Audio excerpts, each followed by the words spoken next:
Good evening. Welcome to our special DOG for Johor. Macam biasa, I want to introduce my panelists tonight. So we got Zakri, our head of research dekat Far Capital, assisted by his team, Azrin, Albee, and of course kita ada William juga malam ni, right, to share his POV, as a property owner and of course, ex-agent. Tonight, Sean will not be joining us sebab dia baru je habis event dia. So understandably, I think they're quite penat, right? So therefore, there's going to be the 5 of us, right? So tonight's punya format, like I said, we're going to review Johor because we have a lot of requests from people looking at us reviewing Johor property, especially the one nearby CIQ, nearby RTS sebab, well, things are hot lah dekat sana. They want to know whether they can buy or cannot buy. Unfortunately, I think tonight punya presentation ni will not make everyone happy lah, I guess will not make everyone happy, right? I've got some not so good news, especially for those who have actually bought RTS last year. Things are not looking too great lah, basically, right? But it is what it is. The job of us dekat Deal Grill ni, Farcap ni, is to just share, right? What is the fact, what is the data, and then after that, it's up to the individual to go and make the decision lah, right? I apologize if I'm speaking a little bit slow, not feeling so well, ada flu, but nonetheless the show must go on lah, macam nak demam juga ni kan, but never mind, right? So with that, I think let's just quickly do up the presentation. I can set the context, the introduction and the context for tonight, and then after that I'm going to leave it to the team to go and do a review of the 8 to 9 properties that we are looking at tonight. Boleh So, can we have the slides up, please?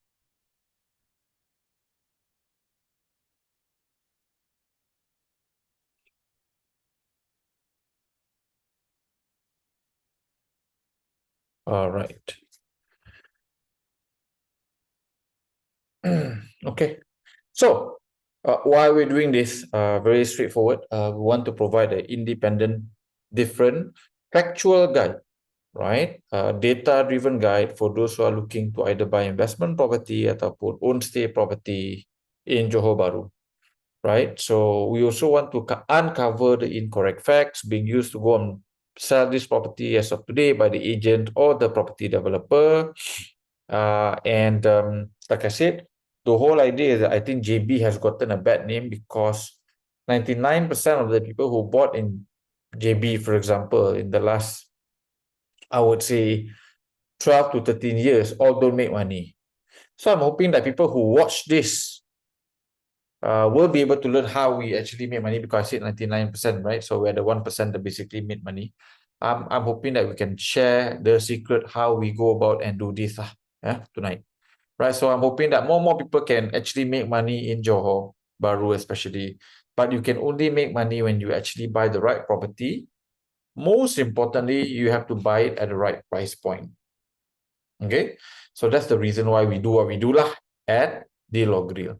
Next slide, please. Okay. These are all our previous Battle Royale. So you can follow, our YouTube, Faizul Ridzuan, to watch all of the past Battle Royale. We've also done Deal or Grill juga, right? If you go to the next slide, we have reviewed more than 50 properties as of today, right? 50 properties as of today, right? And, you can go and watch the episodes, right? If there's any property that you see in this list as of today that you thought you are looking to go and buy, I would say go and spend the 1 hour and 2 hour, watch the Deal or Grill, watch how we debate and deliberate each property, right, before you decide to go and buy, right? After all, spending 2 to 3 hours of research before spending that $500,000 to 1 million ringgit to invest in a property, I think it's a sensible thing to do lah, rather than trusting what the agent or what the developer would say, right? Next slide, please. right? So like I said, please follow our YouTube channel if you want to go and watch and you don't want to miss any of our deal or grill, right, or battle royal. Next slide. Okay, so this is what we're going to share tonight is true for Johor Bahru as far as August 2025 is concerned, because I just wanted to set this correctly simply because Johor has got a major game changer which is called RTS. So whatever that we share tonight is true before RTS is completed, right? So what we're going to do here is that we're not going to speculate. We're going to tell you what it is of today, and whether you can make money out of this property or not is based on today's data. Now, obviously, the data might change 1 year from now or 2 years from now, and that would require us to go and do another form of battle royale ataupun deal or grill, more updated version. But as of today, this is the context lah. This is the right set of data. Okay, next slide, please. So, quick introduction. We divide Johor into 4 tiers. So Johor is a little bit special. Johor is the only state within the far capital punya parameter whereby we actually build a tier S. So KL, Selangor, Penang all have got tier 1, tier 2, tier 3 saja, right? Only in Johor you got tier S. And why tier S? Because it's tier Singapore. It's the only one which is connected to a completely different country. So we thought even tier 1 is no longer sufficient. Okay, so basically there's tier S, which is nearby RTS, nearby CIQ, and then you got tier 1 whereby all the expats are, right? Transaction is above 500 ringgit per square foot. Then you got tier 2 whereby average transaction above 350 per square foot.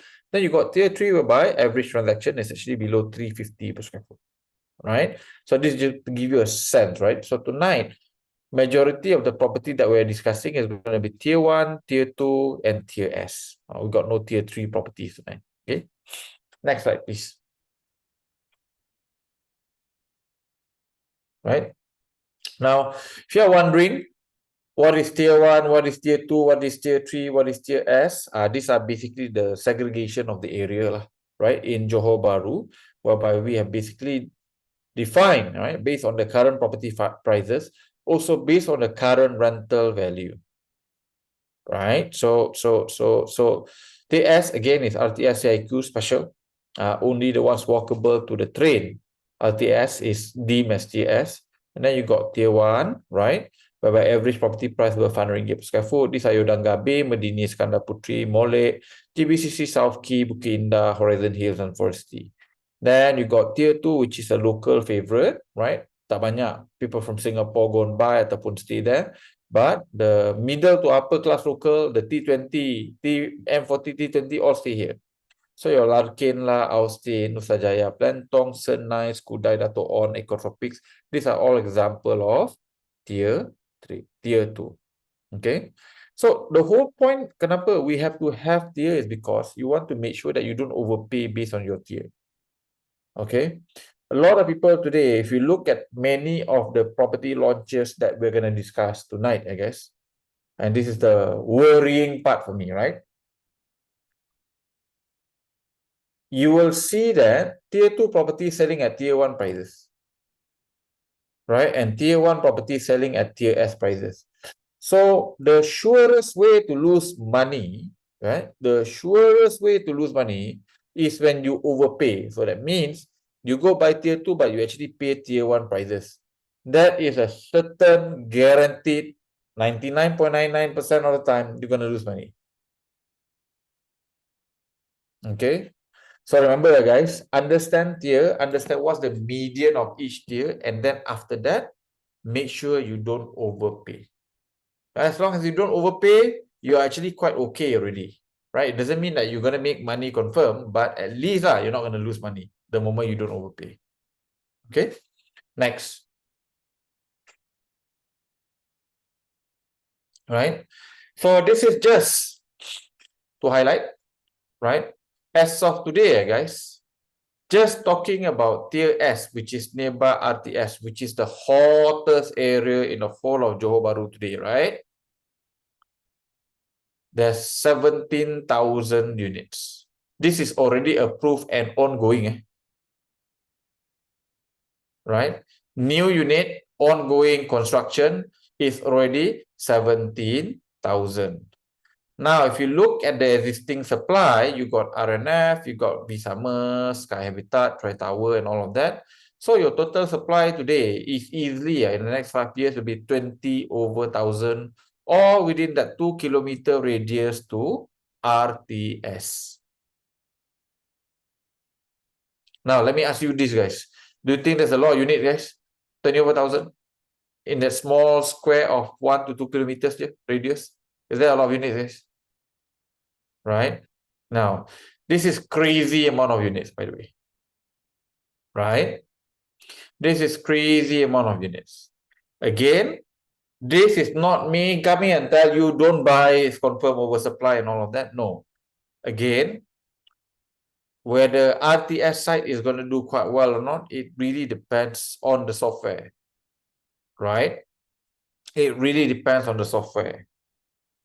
Can the custom or can the CIQ process fast enough people for them to consider staying in Johor Bahru, in RTS, to go and work in Singapore on a daily basis? So if you look from a number of units point of view versus, let's say, for example, the number of people who travel every day, which is about 300,000 across the Causeway Bay, right? It looks all right. Right? It looks all right. Right? It still looks okay. Tapi if it's still going to be quite slow to process people, people might not feel it's going to be that convenient to stay in Johor Bahru. So let me be very, very, very clear. The only people who's going to stay in RTS is Singaporean or non-Johorian who's working in Singapore. What does this mean? If you are original from Johor, kan, your family stays dekat Dato' On ke, Taman Molek ke, you're not going to stay here. Right? Who's going to stay here? Maybe a Sabahan today working in Singapore. Not very familiar with the rest of Johor. Don't have transportation macam kereta. So most likely they're going to stay near RTS. And obviously it's going to be Singaporeans who find it too expensive to stay and live in Singapore. Now, again, it all depends whether is it convenient enough for people to commute on a daily basis. If it's convenient enough, then I would safely say the 17 to 20,000 units will be absorbed quite okay. You're not going to have a situation of oversupply.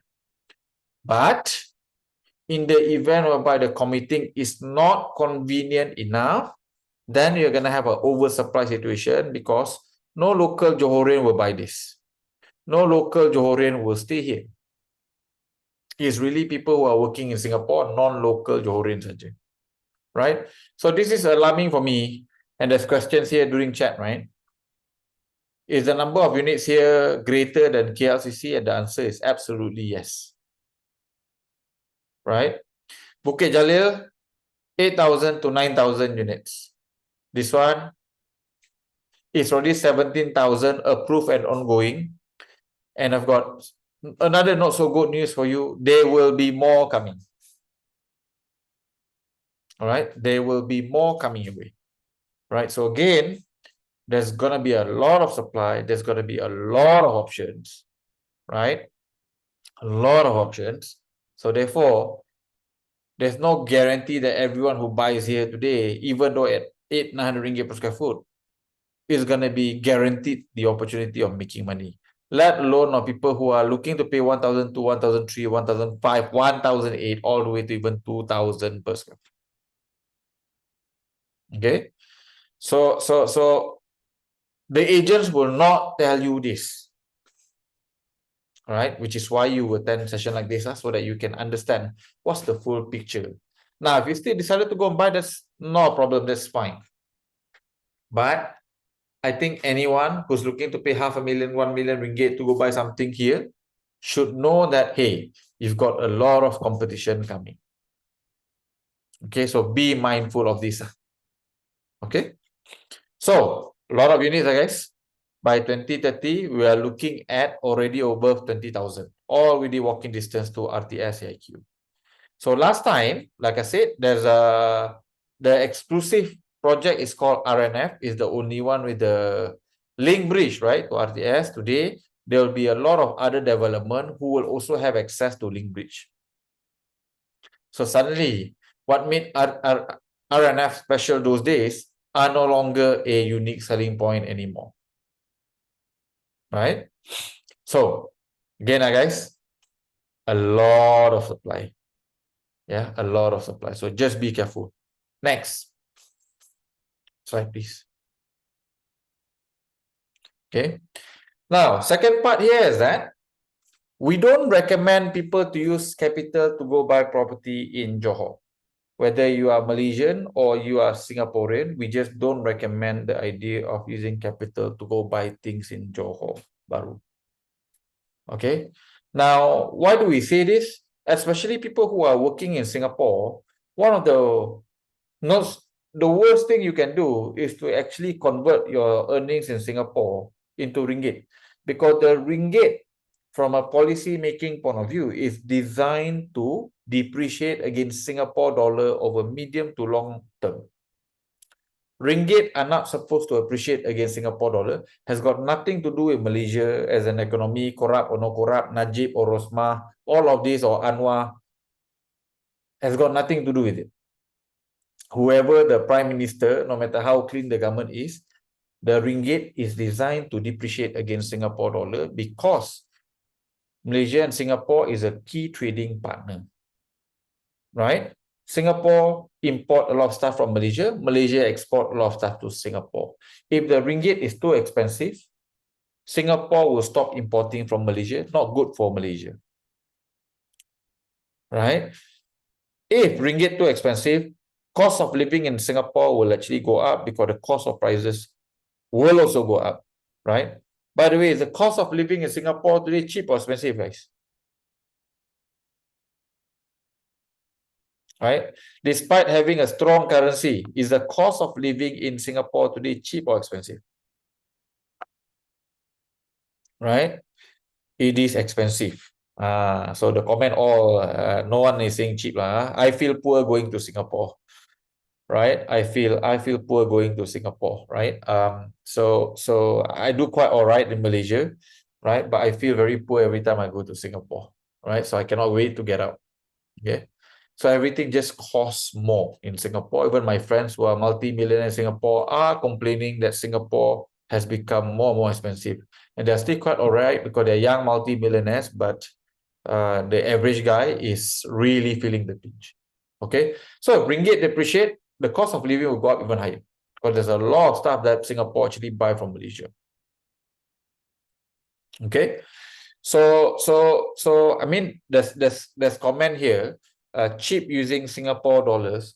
Yeah, but you know, the whole idea here is that if you have to convert, right? If you have to convert, then you run the risk of your currency depreciate.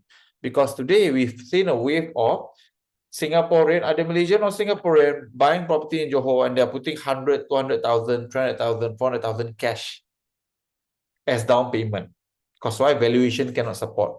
Now, for me, this is a decision, an investment decision that I think many of these people will come to regret a couple of years from now. So if you make money from the property by 20%, but your currency drop by about 30 to 40%, you end up just not making money at all. Okay? So guys, long story short, don't use money to go buy property in Malaysia. Whether you're Malaysian or Singaporean, you can actually own Malaysian property zero down. Right? When I say zero down, no need to pay down payment, no need to pay transaction costs, don't even need to pay for renovation because you can get cash out when you buy property with sufficient discount. Okay, now, if you absolutely have to use cash to go buy property, then make sure you make more than 10% cash on cash return. Okay, guys? Now, personally, I wouldn't do it. I advise my client to all keep your Singapore dollars. Don't convert anything to ringgit, right? Because that has been our POV for the last couple of years. If you absolutely have to, or you wanted to buy something in Malaysia and there's no way you can do it zero down, make sure your cash on cash return or your return on investment on the capital that you deploy here is at least double digit, guys, 10%. Okay? Clear, guys? Yeah? Clear the reason why we don't recommend people to use capital. Next slide, please. Right, which is why today, if I were looking to buy something in Johor Bahru, I will only buy from developer, right? Because if I buy from subsale, I can buy from auction, which can be slightly cheaper, right? My capital that I need will be quite a lot. So for example, if you want to buy a R500,000 ringgit property, you roughly need about 20 to 24% of the property price in terms of down payment, the transaction cost, the repairs, plus the renovation. If you buy from auction, you're going to use more, right? Because there's more cost to repair, right? Now, if you buy from developer and if you buy sufficient enough discount, down payment can be free, transaction cost can be free, you can get cash out to cover for renovation because repairs obviously covered by the developer. So again, you know, I don't recommend anyone converting their Singapore dollar to ringgit for obvious reasons. And because of that, it kind of makes sense to just buy direct from developer, whereby you can limit the capital that you need to use to go and buy these properties. Okay, now clear, guys, why we focus on primary market rather than sub-sale or auction, right? So again, if you need to use capital, how much again, guys? What is the minimum cash on cash return that you have to obtain? Right? If you have to buy from sub-sale because it's too cheap or auction, right? So you need to target minimum 10%. For me personally, I would target 15 to 20 lah. But I think for people out there, be quite happy to get at least 10%. Okay, clear, guys? Next. Okay, so if you're wondering, is there such property that you can buy with little to no capital? The answer is that there is. You just have to look harder. You have to find hard enough. So the deals we highlighted 5 deals here. So basically, I've got 2 property that has been fully sold, which is Epic and Diana, which is why we label it in red. So these are property that we bought at 350 per square foot. If you can see here, by the way, guys, we don't buy anything above 500 ringgit per square foot. Right? Did you notice? Right? Everything that we buy, we don't buy anything above 500 ringgit per square foot. Right? And these are all tier 1, tier 2 area. We haven't bought tier S because we think the RTS side is overpriced, overvalued at this stage. The banks are agreeing with us, which is why you need to put a lot of down payment to buy anything nearby RTS ataupun CIQ. Right? So in the last couple of years, and today we still have ongoing deals in the form of Dina and Aurelia. Marie basically is a code name. These are all code name. We don't reveal the actual property name. Marie is the first landed property deal we're going to do post-COVID. And this is going to be in Johor. And this is what's the craziest part of it. It's going to be below 200 ringgit per square foot. It is already completed. We're buying it at 20% below median, almost 40% discount from developers' price point. And it's going to be the only landed property I can find the whole of Malaysia in the last 10 years that will be cash flow positive. Can you imagine, guys? Landed property, positive cash flow. Not high rise. This is the landed property in your positive cash flow, right? So you know, we are buying Aurelia, right? This is nearby Mount Austin. We are buying Dina and Medini, which is part of tier 1. Marie will be a secret location. We can't reveal yet until we have launched. But yeah, we are buying at below 200 ringgit per square foot. So when we look at people paying 1,000 per square foot nearby TS, we tepuk tangan. You know, we love them. You know, because you know people are looking to buy at 1,000 per square foot and we are paying 370, 400 ringgit per square foot, we're never going to lose money, right? We're never going to lose money, right? Right? So question, how much is Marie? Marie is going to be a below 400,000. Actually, it's below 350,000 for a double story landed, which is already completed, right? This is a special deal only for far cap client, right? So is there any far cap client tonight here? Right? Is there any far cap client tonight here? Right, kalau ada, there you go, right? Ada ya. So be on standby. In the next 2 weeks, we're gonna launch. Unfortunately, not many units, only 30 unit je. It is, after all, the best landed deal in the last 10 years. right? Is the only landed property you can buy below 350 completed and will be positive cash flow. Special deal only for far cap clients. So again, guys, if you are wondering, are we able to go and buy what we preach? The answer is that we are doing it day in, day out. We are doing it day in, day out, right? So again, our properties are at least 20, 30, 40% discount. We are buying it below market value. We are buying it using no capital. We get cash out. Our clients can afford to spend 50 to even 100,000 on renovation because, again, it's not their own money, right? It's not their own money. They use cash out to go and do it, and our properties can get positive cash flow. So our Johor property as of today is 100% positive cash flow since COVID. We don't do negative cash flow. You can see some of the positive cash flow is quite remarkable. Diana, for example, we have clients who are getting 2,000 per month positive cash flow. Because why? They buy 370 per square foot, right? 370 per square foot. So if you are wondering, are we jealous of people paying 1,000 per square foot RTS? Not really, right? Not really. We're quite happy to see people pay 1,000 because that means for us paying 350, 370 per square foot, 400 ringgit per square foot, it's going to be a no-brainer. We're going to make more money than everyone else. Question, what is zero down? Zero down means you don't need to pay down payment. You don't have to pay transaction costs, right? To the point, even your repair and renovation can be covered by the cash out. All right? And these are all completed property, guys. Either completed or about to be completed. It's not 4 years from now. It's not 4 years from now to completion. So this is either completed or about to be completed in the next 12 months. Right? So far in Johor, we don't do anything which is like 3 to 4 years to completion. Not yet. Haven't yet. Okay?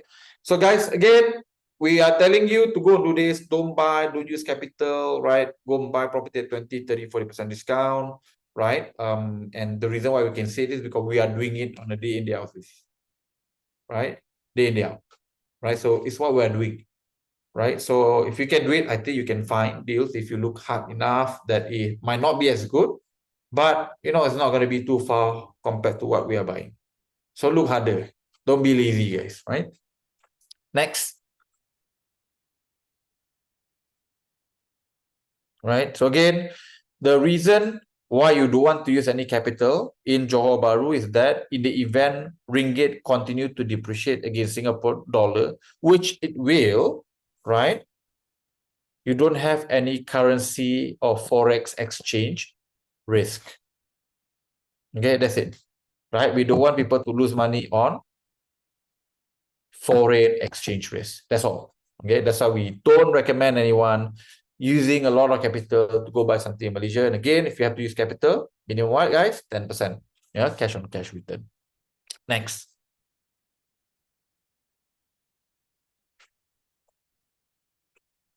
Right? So, guys, those days, we use 7 criteria to pick the best property. Today, we have 8 filters. We've got 8 filters. I've got some wonderful news for you, right? Unfortunately, I lupa nak letak the QR code ni. But I think nanti team, towards the end of the presentation, if you can put the link for people to go and use the 8 filter punya property punya calculator, whereby all of the property that we have reviewed, we're going to put it online and you can see the rating and the prospects of the property. So again, completely for free. We've done for 50 plus. I think by end of the year, we'll mostly reach about 100 lah. So basically, guys, you can use 8 property filter to go and find out what you're going to buy. Does it make sense? Is it safe or not safe? Okay. So again, completely for free. Just make sure that you know where to look for it. It's going to be at Far Capital on your website. It's completely for free. Go and look at it, go and use it, right? And make sure you don't buy the wrong property. Next slide, please. Okay. So I'm not going to go through this because the 8 property filter, we've done the proper presentation, the video. I think the team can potentially put the link of the video if you are curious, right, to go and find out, right, the detail about 8 property filter. But basically, right, the 8 property filter consists of about 31 criteria that we basically use, guys. right, to decide. So what is going to be quite interesting for tonight is that majority, from a price point of view, you will see that majority of the property we are reviewing tonight, all 3-star and below. Now, why is it 3-star and below? Because when you compare to completed property, comparable development and area median is all overpriced. All right. So long story short, guys, if you generally want to make money from capital gain from buying this property, you need to find property that from a rating point of view, price point of view, 4-star and above, guys. Clear, guys? When you buy 4-star and above, that means you are buying under value. So that's how you use the 8 filter. Faham ke, everyone? Okay. So you have rating, right? Of all this property, right? So if the price punya rating, which is the first one, is 3-star and below, you're not buying below market value. No matter what the agent tell you, you're not buying below market value. Okay. It might be cheaper compared to the new launch next door. Yes. But it's not below market value because the market value is even much lower. Right? FYI, I guess, as of today, and I think maybe Zach or Albee can confirm this, right? There less than 1% of the property transaction in Johor, which is today above 1,000 per square foot. Yes. Right? In fact, do we even have anything above 1,000 per square foot? Primary sales a lot, but not subsale. Subsale tak ada kan? Tak ada. So can you imagine, guys, the whole of RTS today is selling above 1,000 per square foot, right? Or majority of it is selling above 1,000 per square foot. And there's zero transaction today subsale that is above 1,000 per square foot, which means if you pay above 1,000, you are overpaying for the property.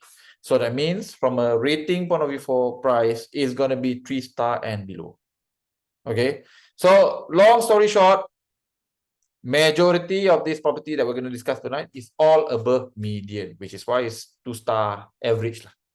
Okay. Next.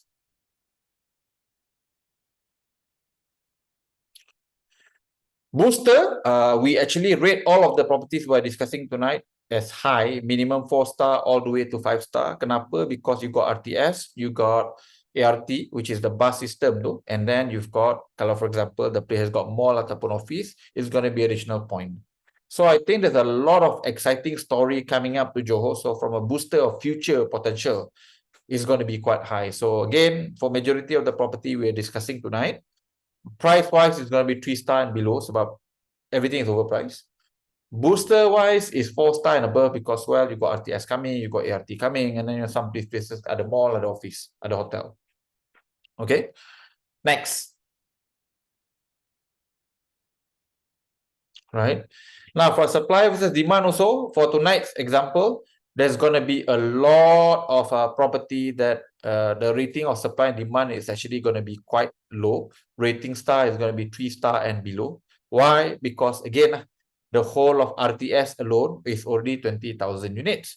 The whole of Johor Bahru as of today looking at development approval of about 100,000 units in the next 3 years. So a lot of supply, like guys, long story short. Okay. A lot of supply. Okay. So almost everything that we are going to be discussing tonight from a supply and demand point of view is going to be quite poorly rated in general. Next. Right. So multiple rental option. Many of these property, you know, will have an average MRO.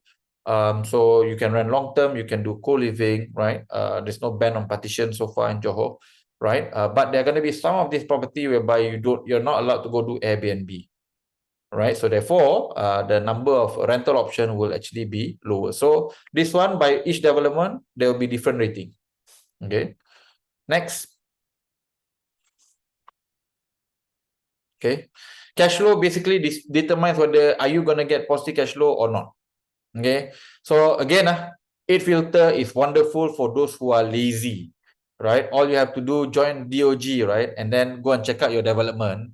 And then, if you want to know whether the property you're about to buy positive cash flow ataupun tidak, 4-star and above is positive cash flow. 3-star below, as of today, it will be negative cash flow.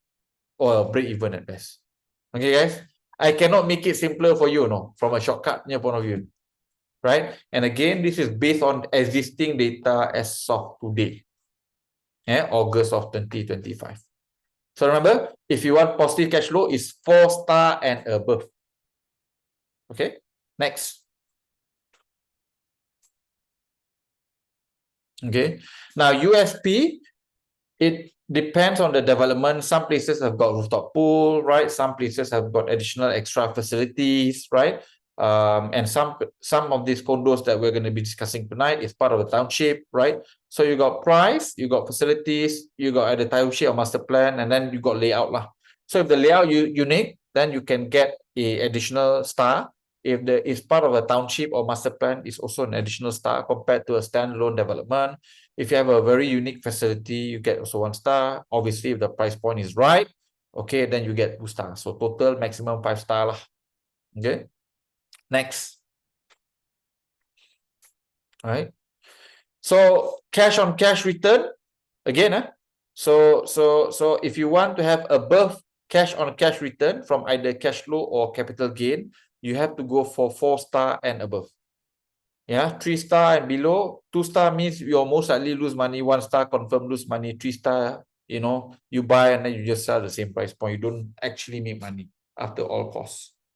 Okay, so every property will be rated accordingly based on data today, right? And again, if you want to make money out of the sale of the property later, 5 years, 10 years from now, make sure you find a property that can give you 4 star, 5 star. Okay, next. Right? Last but not least, right, is your exit option, right? So especially for our Singapore friends watching this webinar tonight, right, I need to be very, very, very clear. You need to buy property that, number one, you could buy as of today as a Singaporean, but you could also exit to a fellow Singaporean because there's demand on the property. Okay, so you have to be very mindful of this. Okay, because as of today, the official state requirement, by the way, I guess the official state requirement is 1 million ringgit. So you could buy something at 600,000 because the developer is able to obtain special approval, guys, to sell at foreigner at 600,000 and above. But it remains to be seen 5 years from now, are you allowed to sell to another Singaporean at 700,000, 800,000, or you have to sell minimum 1 million? So long story short, please don't buy anything in tier 2. If you are non-Malaysian, don't buy anything in tier 2. You focus on tier 1 because tier 1 is going to be where the foreigners are. Your fellow Singaporeans, Japanese, Korean, the Caucasian guys, right? So they are all just going to be in tier 1 or tier S, right? So again, I guess, please don't buy tier 2, especially if you are non-Malaysian. Clear? Next. Okay. So basically, this is the final rating. So we give it cash flow and capital gain. So they're going to be property whereby cash flow is going to be quite good. So therefore, the cash flow rating will be quite okay, 4 star and above. And the capital gain rating, for example, is the probability of you making money, selling this property in the next 5 years, right? Again, if you want to make money out of the sale, you got to aim for 4 star and above. Okay. So I'm going to give you guys a heads up first. Majority of the property that we're going to be discussing tonight, they have pretty decent cash flow rating, but they're going to have quite poor capital gain rating. Why do they have poor capital gain rating? Because majority of these properties are not being sold at market prices. They are sold at above median as of today. So that means if you buy many of these property tonight, most likely you are overpaying. Yeah, you could be overpaying by 10%, 20%, in some cases, 50%. Just be careful. If your game is capital gain, please be mindful of your entry price. Okay, guys? So again, the team will go through, right, many of these property and it's going to assign a rating and they will explain to you why. But like I said, supply and demand is going to be quite standard. Price, like I said, majority of these properties are overpriced today. So therefore, you see low rating on the price point. You see low rating on the supply and demand. Booster wise is going to be quite high because Johor has got a lot of nice new stories coming up. potentially a significant 5 figures to 6 figures additional population coming out of Singapore, staying in Johor. Okay. Next. Okay. So these are again the 8 property filter, right? Later you can go to our website to go and play with the property filter calculator that we're going to deploy inshallah next week, right? You can use it. And if you don't know how to use it, there's going to be a list of potentially 60 properties there that any of these properties, just go and click it, and then we will assign the star rating based on our research. And again, if you want to know more, go and watch our previous deal or grill or better oil. Okay, why we rate this property in certain ways. Okay, don't hate me, don't shoot the messenger. Yeah, if you have overpaid here, don't hate me, don't hate William, don't hate Albee, right? So we're just here to present the data, and after that, you do what you need to do the data. I'm hoping that we are wrong, because if you buy 1,000 ringgit per square foot nearby RTS and RTS become 2,000 ringgit per square foot, I'll be happy that I'm wrong, simply because that means what we buy at 350 will go up even higher. Right? So I'm hoping we all make money. But the way this works at Far Capital is that we don't look at future story, we look at existing data, existing scenario. Right? So, which is why you can see from a rating point of view, be quite conservative. Okay, next.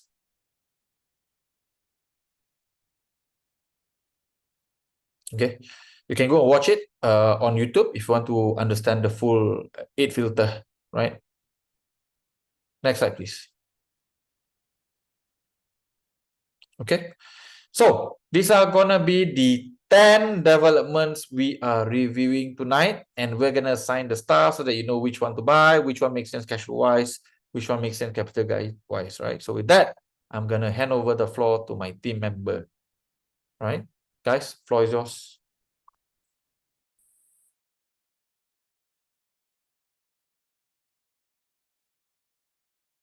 Azrin, I think you are muted. Okay, all right. Okay, guys. Hello, Azrin here from research, and a quick one. This is my fire background. Quite nice, right? Like William one. Okay, guys. So we will review quite a lot of property, but not in KL, not in Penang, but in Johor, one of the state that with the most active rapid development in Malaysia lah, especially with its location near to Singapore that attracts experts to come there and invest for their future. So our first project will be the Amberwood Residence by Chin Hin, one of the reputable developers in Malaysia. Next. So this project just launched recently, which is in June 2025. Located in Larkin, JB, this Amberwood is a 26-story leasehold project that consists of 824 units and is divided into 2 towers, which is Tower A and Tower B. There are 3 layouts which are type A, B, and C, ranging from 560 square feet 1-bedder to around 827 square feet 3-bedder, and will be completed in 2029. So the facilities are at level 7, like mentioned.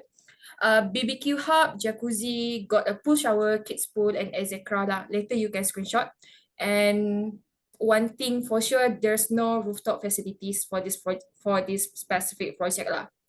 And in terms of accessibility, I can say that this project can be easy access through the Skudai Highway, Jalan Sultan, and Jalan Tun Razak. And another landmarks near this Amberwood, there are quite few like Johor Street Market, Ansana Mall, and it's also near to the KPJ Putri Specialist Hospital. And for your information, it's convenient for those who are looking for a place that is surrounded by a lot of amenities and want to do groceries without going further to the city center. Next. Okay, this is the agent's marketing POV. Excellent connectivity, Skudai Highway.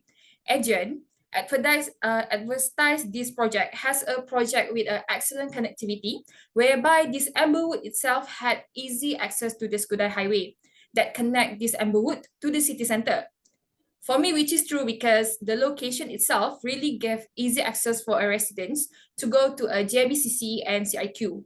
And on top of that, this Amberwood also close proximity to the Larkin Central, which is only 3 kilometers, and if by car, around 10 minutes.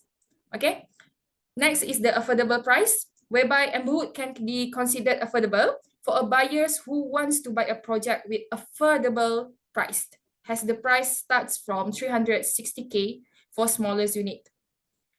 But bear in mind, because this project is for Malaysian only, not applicable for foreigner. And last but not least is the prime central locations, which is I put it red because it's not quite true, because this one is quite far from RTS itself, which is 9 km to Bukit Jaga RTS stations, 14 minutes by car. So if we compare with other project, this one is a bit far. All right, next. Okay, in terms of price, this Amberwood starting from 570 PSF. And as you can see, this is in the Larkin, which is a non-RTS area. The non-RTS median is roughly around 650 PSF.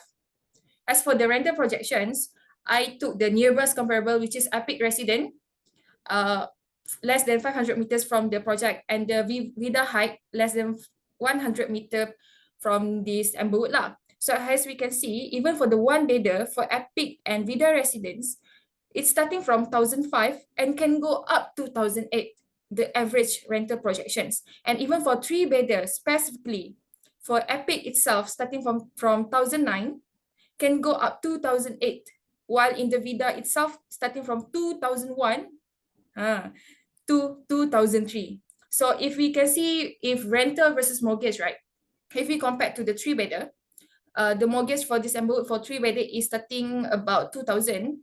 We can say that it still can cover, the rental still can cover the mortgage.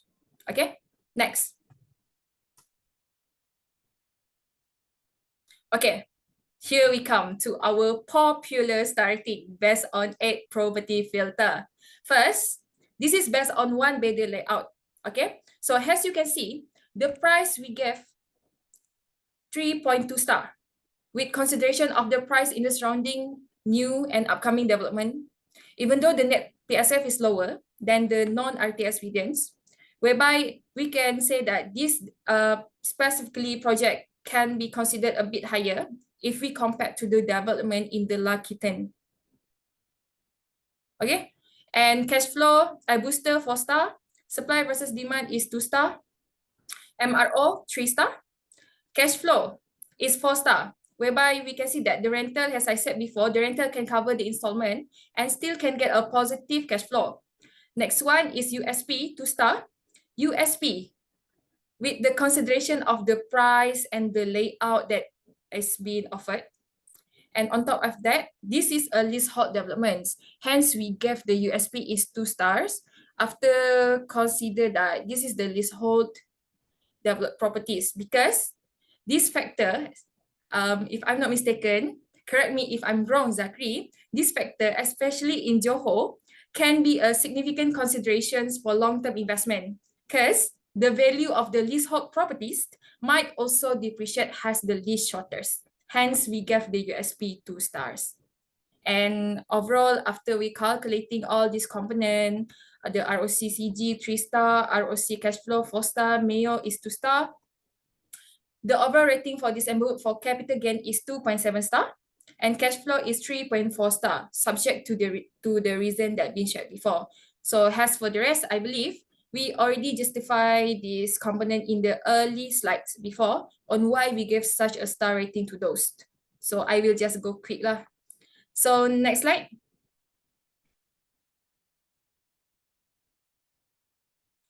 So next project is by Masing, which is the Grand Minori. And for your information, this is the first development by Masing under their Grand series in Johor. So next. This Grand Minori, guys, is located in Taman Pelangi, with just 3 km from the RTS Bukit Cagar, or if by car, it less than 10 minutes. It's a freehold mixed-use development that comprising of the residentials and commercial. Masings actually just launched phase 1 of Tower A, the residential tower, last month in July. This is a 59-story freehold project with overall total unit, as you can see, is 1,733 units combining Tower A and Tower B, with the net price is starting from, cuba teka, starting from 350k to 690k. And this project offers a layout starting from 403 square feet, a studio, up to 835 square feet, 3-bedder dual key unit. But only a few selected units featuring the dual key concept lah, which are the 624 square feet and the 835 square feet layout. And this project will be completed by the year of 2030. In terms of facilities, the facilities are at the level 12, whereby you can see the 35-meter like pools, the jacuzzi, the hammock lounge, and many more like in that levels. And one of the interesting fact is this project is also near to the Plaza Pelangi, KSL City Mall, and JB City Square. Next. And this is the agent's marketing for OB.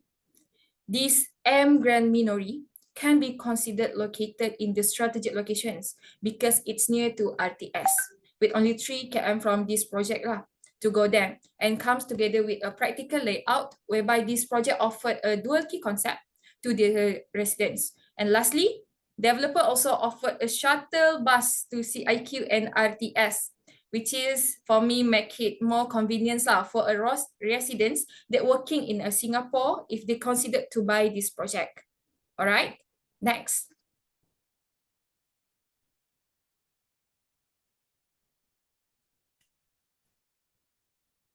All right, next, the price. The price for the Grand Minori, starting from 820 PSF, while if compared to the RTS median, if you can see lah, this one can be considered lower. But if we compare to the non-RTS, this one is considered higher. The nearest comparable rental we can see is in the Setia Sky 88, Setia Sky 88 itself. The rental projection for typical 3-bedder can go up to 4,500, and same goes in the SKS Pavilion itself, which is around that figure also. And even for the smallest layout, which is the studio, also we can see the average rental is around 2,000 for both comparables and can go up to 2.5k. So if we see the rental versus mortgage, right? For example, the 3-bedder, I took 3-bedder. The rental of the area still can cover the mortgage lah, and can get a few hundred positive cash flow. So the important question is how the star rating looks like for this Grand Minori. Let's go to the next slide. Next slide. Okay, so this is the projection of star rating based on the 3-bedder. The price is 2 star, whereby the PSF is considered slightly higher than the non-RTS median, and a few factors like the net price, etc. lah, and the booster 4, supply demand 2, MRO 3, and cash flow is 4 star. The cash flow is 4 star because the rental can cover the installment, like I mentioned before, while getting a positive cash flow around 100 plus lah, if we compare with the SKS Pavilion, which is the nearest one with this Grand Minori. And even if we compare with the Setia Sky 88, the installment still can be covered.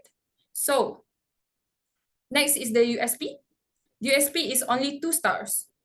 2 stars here, after consider the price and the location of this project lah. So, overall rating for the capital gain is 2.5 star, and the cash flow is both 3.2 stars after going through our 8 property filters. All right, next.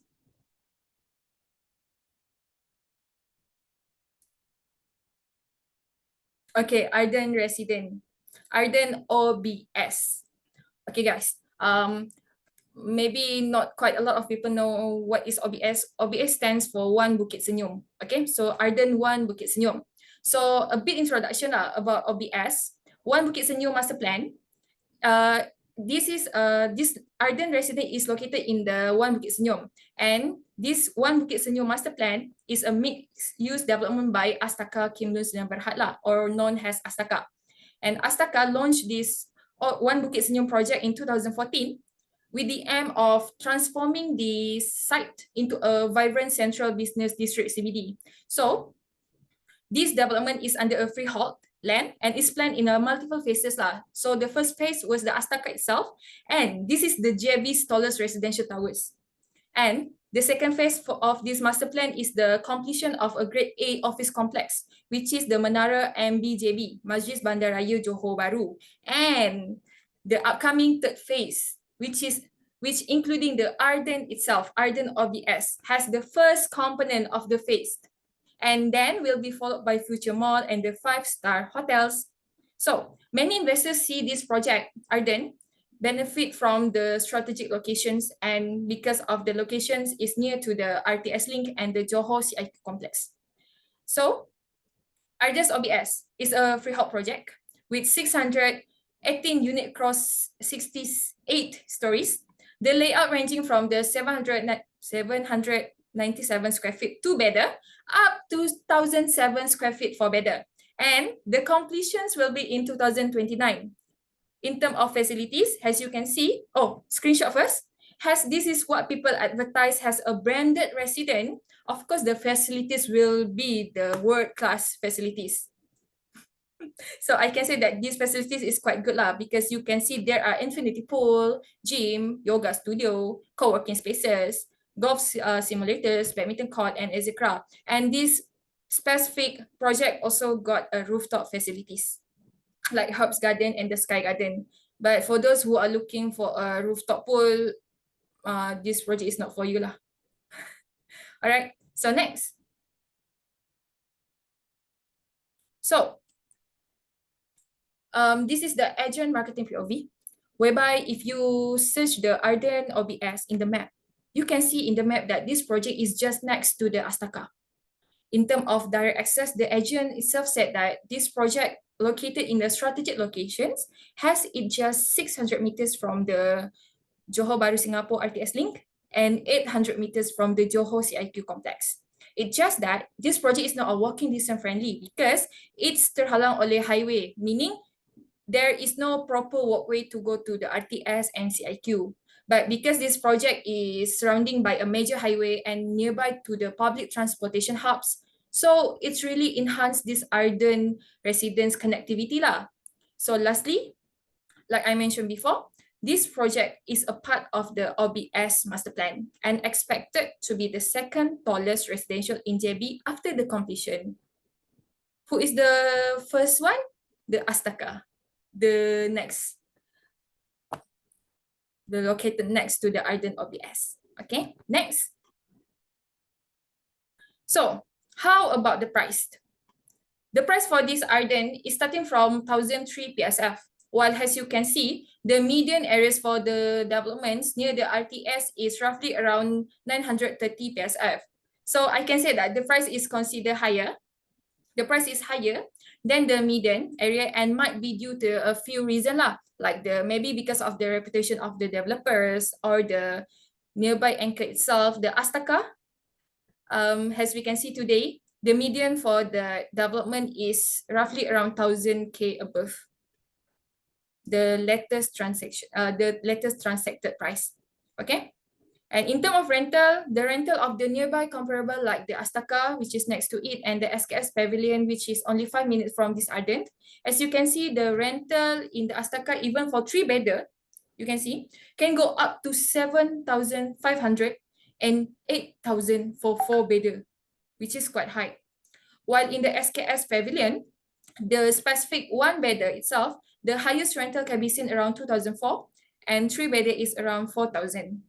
And if you use this SKS Pavilion rental projection versus the mortgage, specifically for the 3-bedder, whereby the mortgage for 3-bedder for this Arden OBS, you can see is about 6,000 above.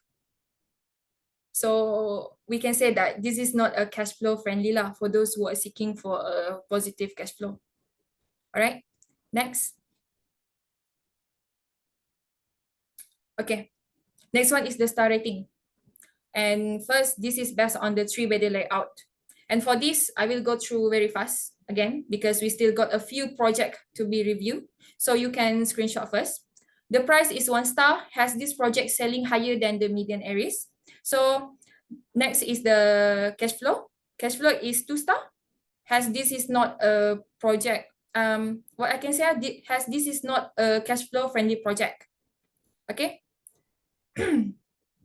The supply versus demand 2 star, MRO 2 star, cash flow 2 star, and the USP is 3 stars, whereby we took considerations of the master plan and the facilities. The rest is already, I think the rest is already been justified in the early hands. I won't explain any further lah. So over the overall rating for Arden is capital gain, star rating is 2.5 star, and the cash flow rating is 2.8 star due to the existed reasons before. All right, next.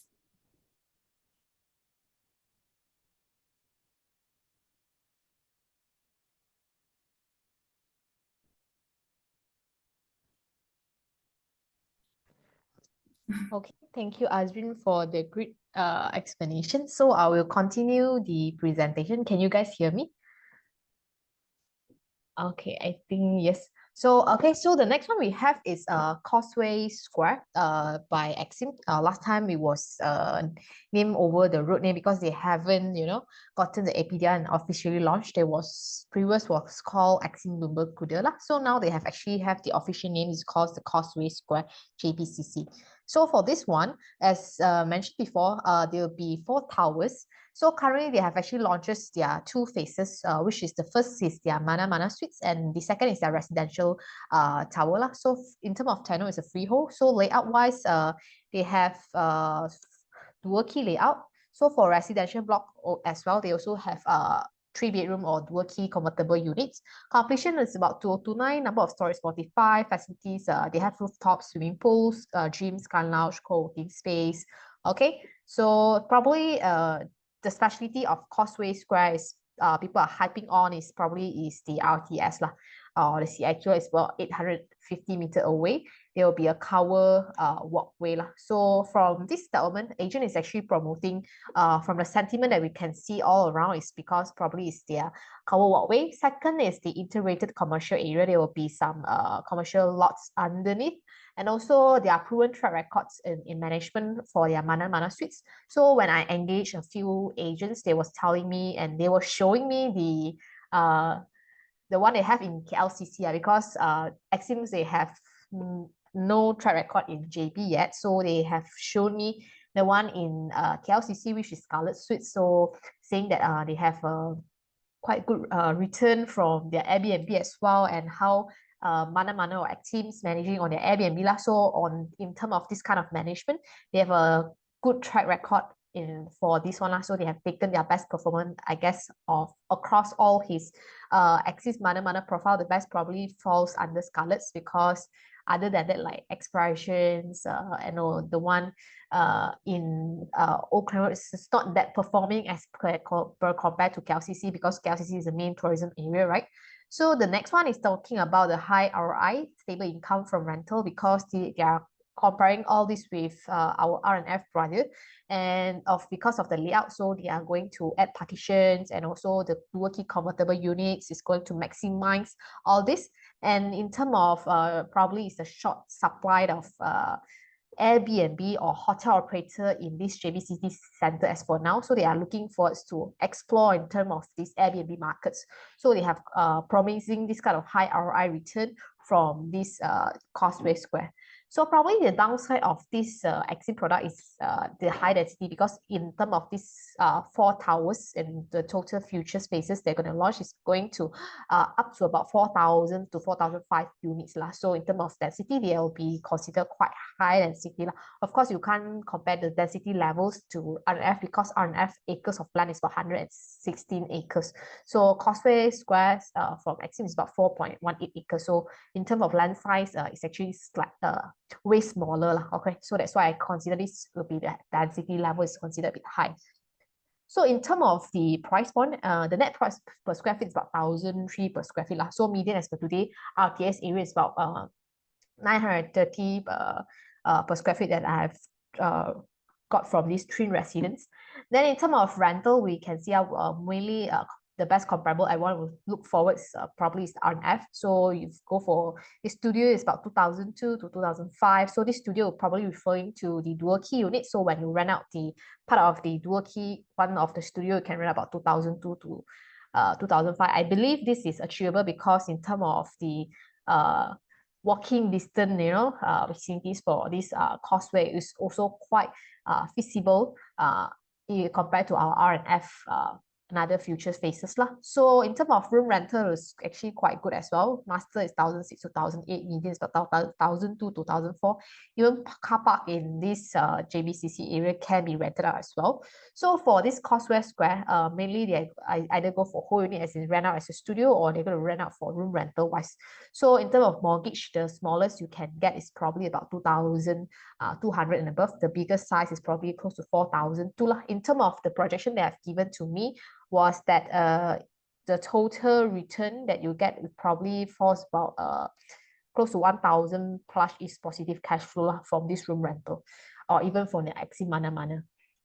So this is the property a property filter we have gotten to. So I think Faizul actually has explained deeply about how we gauge about the price boosters and supply and demand, especially when we talk about this tier S area. So this Causewayz Square fall in this tier S. So this tier S definition is actually probably is where it is like really close towards this RTS or CIQ, or like consider a walking distance or with some cover walkway lah, like in terms of able to walk towards it lah. If you let's say some other development also will hype, onto this RTS or CIQ by saying, oh, I'm 3 kilometers or 5 kilometers from RTS or CIQ, but in terms of walking distance kind of visibility or feasibility is not really able to do that. So we're only talking about tier S is those who are really close and able to walk towards it.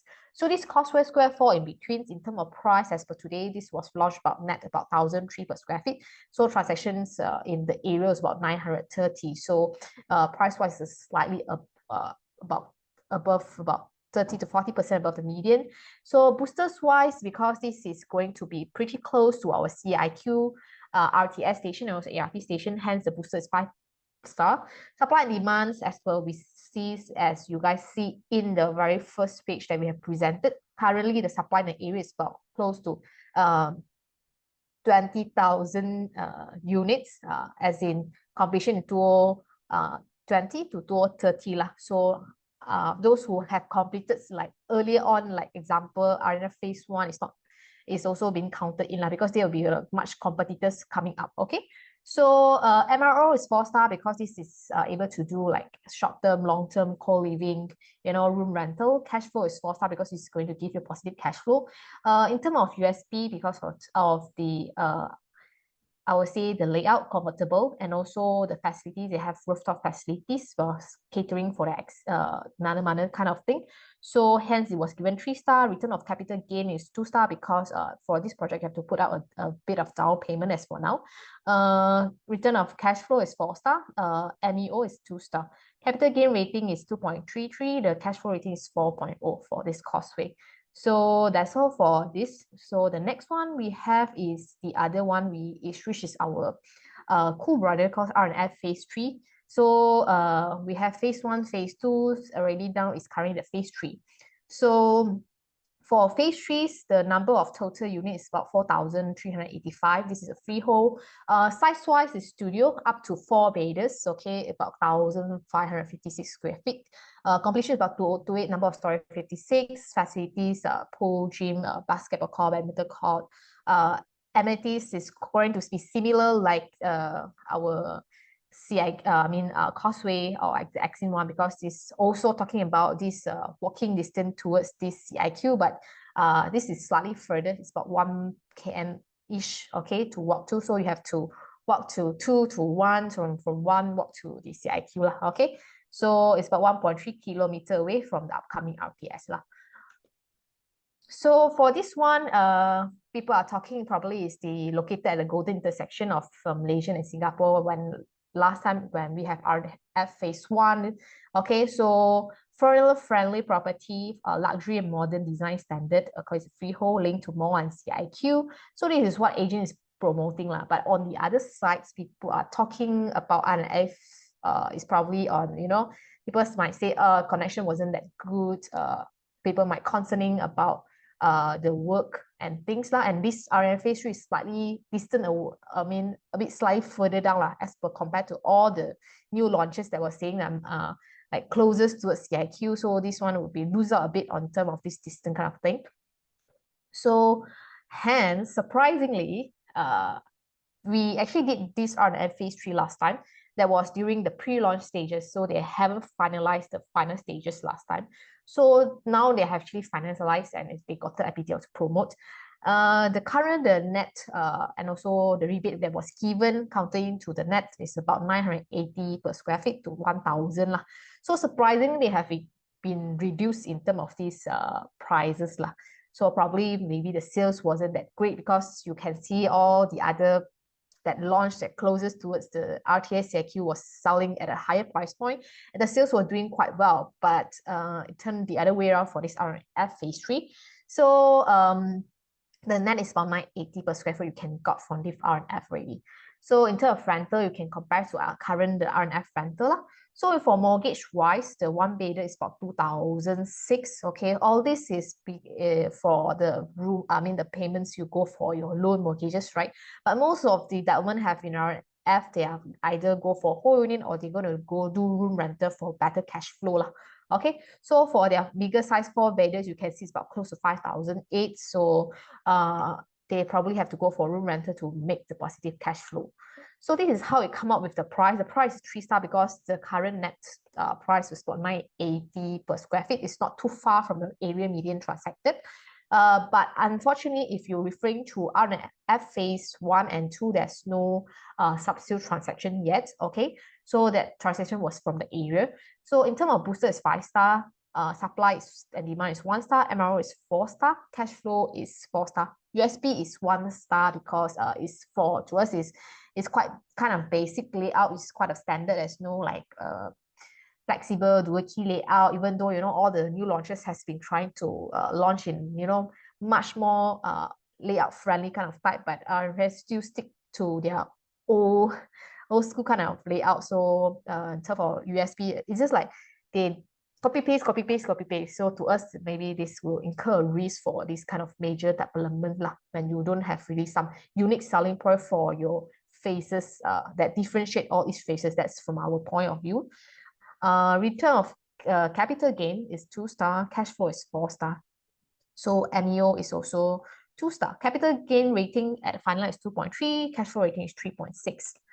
So that's about R&F Phase 3. So the other one we have, which is lastly, is the Gen Sphere.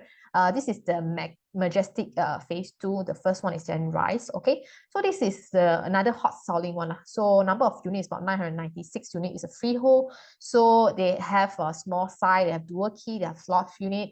Okay, all is going to target for Airbnb as well. Completion of this is 2029. Number of stories 487. So they have facility. They have 4 levels, 8 zones. They have pool. They have gym, basketball court, co-working spaces. Okay, so this is also going to be very close to our CIQ or RTS. This is going to be about 350 meters away with the covered walkway. So in terms of marketing point of view, this is probably currently among all the new launches, this is probably the closest. So in terms of location, this is probably the most prime. Okay, they have a covered walkway, there's freehold, dual key, flexible layout. Probably the downside is this upcoming supply.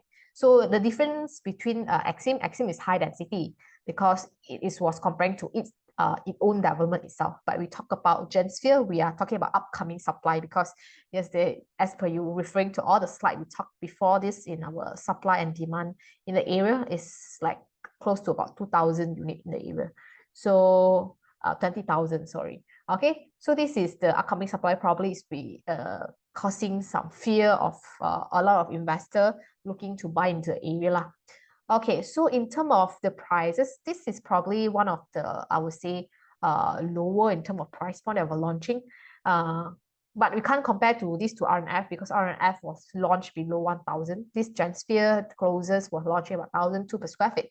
So median is now 930 rentals as referring to R&F. So for this is going to be a whole unit, or you do your room rental, because mortgages wise for the 1+1 bedroom or consider 2 bedroom is about 2,006. So if you rent it at two bedroom, I believe it's going to give you even a positive cash flow as well. Okay. So in terms of price, it's about 1.4, booster 5, supply and demand is 1, MRO is 4, cash flow is about 5, USB is 2. Okay, because of the convertible layout, it's just that comparing to I would say Exim is just the differences in between their facilities lah. Okay, return of capital gain is about 2-star because you also have to pay about 2% of down payment for this. Return of capital and cash flow is about 4%. Annual is 2, so making up the capital gain of this is 2.2 and 4.0 for the cash flow. So the main differences I have seen a major discussion about comparing, okay, in terms of like more closes lah, they're comparing like R&F, Exim or Gensphere. Probably people are discussing the walking distance and then the workmanship and all, because they might say, hey, Majestic doesn't really have many track record I can see. Then people say if you want a more reliable, then the agent say, okay, maybe you can refer to Exim if you want a reliable product, but you want a cheaper product you want to own, but at a closest time maybe you can refer to Gensphere, but you want a cheapest that you can own, maybe you can go for R&F. So it's a different, give and take lah. You have to consider when you own this area. But back to the question is, okay, when we talk about the supplies and demand and also the prices that have been launching, the hype of probably is the bubble that people are worrying of lah. So probably this is about the Tier S worries, okay? So the next one we have is, I guess it's quite many people are waiting when people talk about Sunway. Finally, Sunway is coming to JB, as in Johor Bahru. So they have launches. This is Sunway Majestic ARA series, which is at Jalan Yaya Awal. So this is not the above RTS, the one that saying that's going to launch about 2,000 per square feet and above. No. So this is not at the Tier S area. This probably fall in the Tier 1 area. Okay, so in terms of units type, this is going to be about 1,000 unit. It's a Soho type. Okay, so this is under commercial. Okay, tenure is about freehold. Size wise, okay, the smaller is about 467. The biggest is about 687. Catering for a 3-bedroom. So to me, it's a quite surprising layout. Okay, because 3-bedroom at this size, if it referring to KL, it's kind of very, very small. But yeah, this is JB, everyone hyping on, right? But to me, maybe if we're concerning about later on when you want to your target segmentations kind of group, because this is Tier 1, this is not Tier S area. Okay, which I will explain later on. Date of completion is 2029, number of story 41, facilities, they have pickleball court, okay, children playground, gym, swimming pool, function hall, co-working space, and they also have a sky viewing deck or sky garden. Okay, so in terms of amenities, okay, this is a primary road, which is Jalan Yaya Awal, located just next to it. In terms of locations wise, like probably if it's much more own stay vibing as compared to all the Tier S area, because Tier S is only like cross the bridge to go to work, all the commercial, but this area probably is, have a lot of school around. They have primary school within this 5 kilometers, is about 5. Secondary school, we have 4. Healthcare center, we have 4. Shopping mall is about 6. RTS is 4 kilometers away, but you cannot walk, okay? You have to drive for this one. So in terms of marketing point of view, this is an integrated development because this is going to have future phases as well. So in terms of futures, master development plan is that Sunway is going to build a retail malls and also a wellness hub. So on top of that 2 malls, they have 2 residential tower. So this Sunway Majestic, for information, is a commercial tower. Okay, so in terms of financing, you can loan from the bank up to 85%. Okay, it's a prime location with great investment potential. This is what the agents say. Well-known developer by Sunway. They have shuttle bus to CIQ. Okay, so I think shuttle bus is kind of common for all those not walkable to CIQ most of the development here will provide you shuttle bus lah. If not, how to compete, right? So that's the agent marketing point of view. So in terms of net per square feet, it's about 800 per square feet. Median for non-RTS today is about 650 per square feet. So the closest we can take comparable is probably Veranda Residence. Their studio is about 1,006 to 2,000, so average about 1,008. Okay, one bedroom is about 2002, 2005. Yeah, two bedrooms are 2004 to 2005 as well. Three bedroom is 2007 to 3,000. So in terms of sizings wise, even though this three bedder and this three bedder, mortgage is okay, can about 2,000, seems to be all right. But in terms of size, this three bedder and two bedder is for Veranda, three bedder is about 800 square feet. So I believe it will sort of kind of limiting the sizes, because this is non-RTS, right? Only at the RTS where people rent a room, they just don't mind it. They just want probably a place or area to sleep over, for them to go to work. But this is slightly further away. And in terms of location, amenities around, probably I think the sizings for you, for your target segmentations, when we talk about multiple rental options, we did have target segmentation, right? So they have local, single, expert, or families. So I think this size is kind of a bit small for this area lah. So, but this is fall under commercial, so I totally understand why they designed the product as in this way. So that's for Sunway Majestic. So in terms of price is 2-star, booster is 4.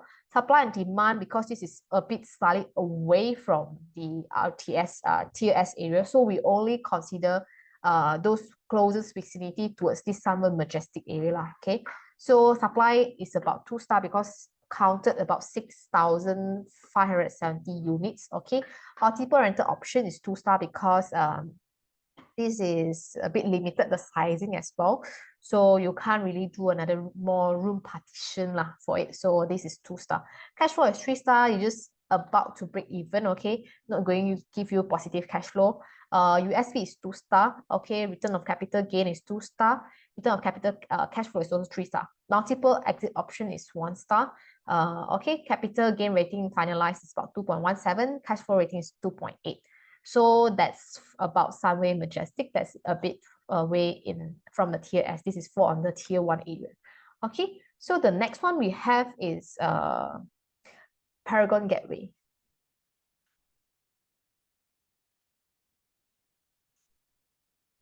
All right. Okay, thank you so much, Albee. All right. So hi everybody, Zakri here. So I'll continue on the presentation. So next property to review is Paragon Gateway. Okay, the one of the tier, I would say tier 1 area lah for JB property, JB area is non-RTS proximity. I think we reviewed this during the 8th episode of DOG before, but without the A property filter punya rating. Right. So roughly the details here about 4 towers of residential unit, about 2,000 plus 2,100 is a freehold, and layout size comes from about close to 500 square feet, 1 bed, 1 bath, up until 1,100 plus lah for 3 bed, 3 bath lah. So this one is probably located specifically at Taman Surya, those located near Kampung Majidi there lah, right at Jalan Tebrau. Okay, 35 floors, and they do have the level 10 of facilities. They don't have a rooftop facilities, and those amenities and accessibilities lah from this Paragon Gateway, right? This one is located just in front of the main road, the going to RTS directly. All right. So next. Okay, so this is the agent marketing POV, prime location. We would say yes. Also near to Mi Valley, Mega Mall, one of the closest newer development in the area of JB, right? To Mi Valley, JB South Key Mi Valley, right? Also about 12 minutes drive to CIQ, and they also got shuttle bus to CIQ. It's a freehold property. They claim it's a 5-star facilities and mixed development. They're gonna have commercial down there as well as the residential on top, right? But only we highlighted in red is high density development. It's about 2,000-ish punya units lah. And I believe it's going to be a common thing for Johor juga, upcoming future. It's a high density punya development where we can see in JB CIQ, there are developments already more than 10,000 units for everything, such as R&F. Exim is already more than 4,000 units, etc., etc. Right? So this 2,000 unit is, I think, is gonna be common in the future time lah, especially for JB hot markets of today. Right? So next slide. Right, this is on the investment verdict. Net price roughly about 780 ringgit PSF. Median comparison, this is not RTS, about 650 ringgit PSF. Rental, we do compare to One Tebrau. This one is the closest completed property. Is an old property, leasehold, One Tebrau Soho. From one bedder to three bedder, rental from 1,007 from one bedder up until 2,000. Can see the two bedder ranging about close to 2,000 lah, plus minus. Three bedder is up until 2,000 each lah. And another comparable is a little bit upgraded premium skate on the KSL Esplanade resident. Right, can see one bedder is ranging up until 2,500, two bedder up until 3,000 each lah. Right, and three bedder is up until 4,000 ringgit untuk rental dekat KSL lah. Alright, so these are two rental comparison that we would say it's most likely comparable to Paragon Gateway lah. Alright, and a mortgage starting from 1,008 up until 4,000 plus at 90%, 4% punya interest rate. Alright, so next. Okay, so this is the property filter for Paragon Gateway. Can see here the price verdict is a price rating is a 2.5 star. It's simply because of these based on the 15 sub criteria in the price filter, right? We can see this Paragon Gateway is launching at roughly about Johor Bahru non-RTS punya market launching price about 700 each, close to 800 ringgit right? And we can see in comparison to median is actually a little bit higher, about 100 ringgit plus PSF than the sub-sale median, right? And that's all. Sorry, that's newer for this Paragon Gateway. Hence, the direct comparison is One Tebrau.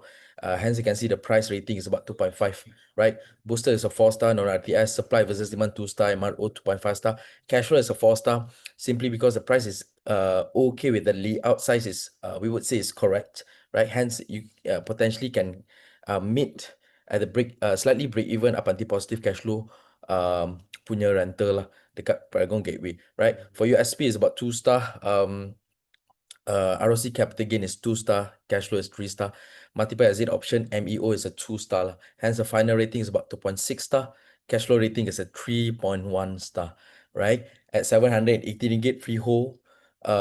This one is considered not super cheap, but I think it's considered quite normal for a new launch dekat tier 1 JB right? Non-RTS, right? So that's for Paragon Gateway. Next slide. All right, so we would say next slide. Next one is the other anchor, quite comparable as well. Edison West, Lackington. So they got two phases for Lackington under WCT. Phase 1 is Edison West, phase 2 is Edison East. Total roughly about 2,000 units lah, right? Tenure is a freehold. This one fall under master plan of WCT under WCT developer lah, right? Lackington. So tenure is freehold. Layout size very straightforward. One bedder and two bedder. So two bedder got two bedder one bath, two bedder two bath lah. From roughly about 500 square feet up until 790 square feet size of unit sahaja, right? Year of completion about 2027. Number of story about 22 story, and these are the facilities that are looking at and amenities lah. This one is quite close to Amberwood, the first property that we reviewed just now, right? Amberwood by Chin Hin, but this one is located just in front of the main road, Jalan Tun Abdul Razak, right? And also this one are the USP skate. Those who are ever looking at this side, it will have the main road punya view, and those inside facilities at the back will have golf course view. So it's kind of premium view skate lah for this area, right? And it's not really a high-rise punya property up until 22 stories saja, right? That's Edison West lah, okay? And this master plan, roughly, they're gonna have the upcoming commercial and potentially an office building as well as the convention center as well in this WCT Lackington, right? So next slide. Yeah, so this is the agent's marketing POV strategic location. I would say yes. One road away to CIQ. They're gonna have the flyover in and out for both ways. So to go to the southern and also northern of Johor Bahru's area. So they're gonna have the direct flyover go in and out for this master plan and development. It's a freehold property, yes. Great investment layout. We say yes. The size is okay, right? Great ecosystem. They're gonna have those master plan upcoming after this Edison. And shuttle bus, it's quite normal for JB non-RTS. Paragon Gateway also got shuttle bus. This one also got shuttle bus, right? And other thing we would say that this one is on the a little bit higher entry price. If you want to compare those latest launches, like Amberwood, they are launching less than 600 ringgit PSF. This one is launching up until 800 ringgit PSF, a little bit higher, but understandable due to the premium of master plan, right? So and also all of the infra that they are providing lah, the developer providing for this area lah, right?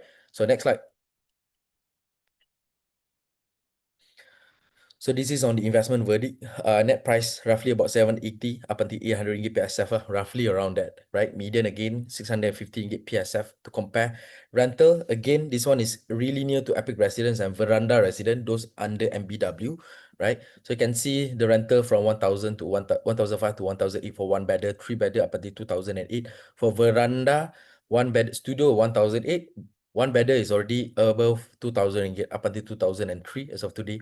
Two bedder is up until 27 and three bedder is at about roughly about 2008 lah macam tu, right? So that's on the rental part. Mortgage roughly about 1,007 up until 2005 at 90% mortgage lah for this Edison, right? So next slide. Yeah, again, roughly the same case as Paragon. The launching price is almost the same, right?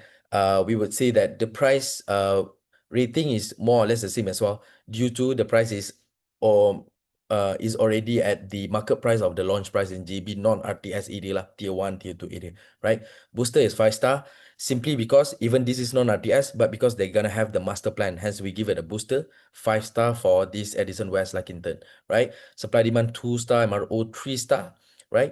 Cash flow is a 4-star, due to the layout is kind of correct, right? For one bedder and two bedder, quite straightforward. Yeah, USP is 2-star, ROC capital gain 2-star, and cash flow is a 3-star, right?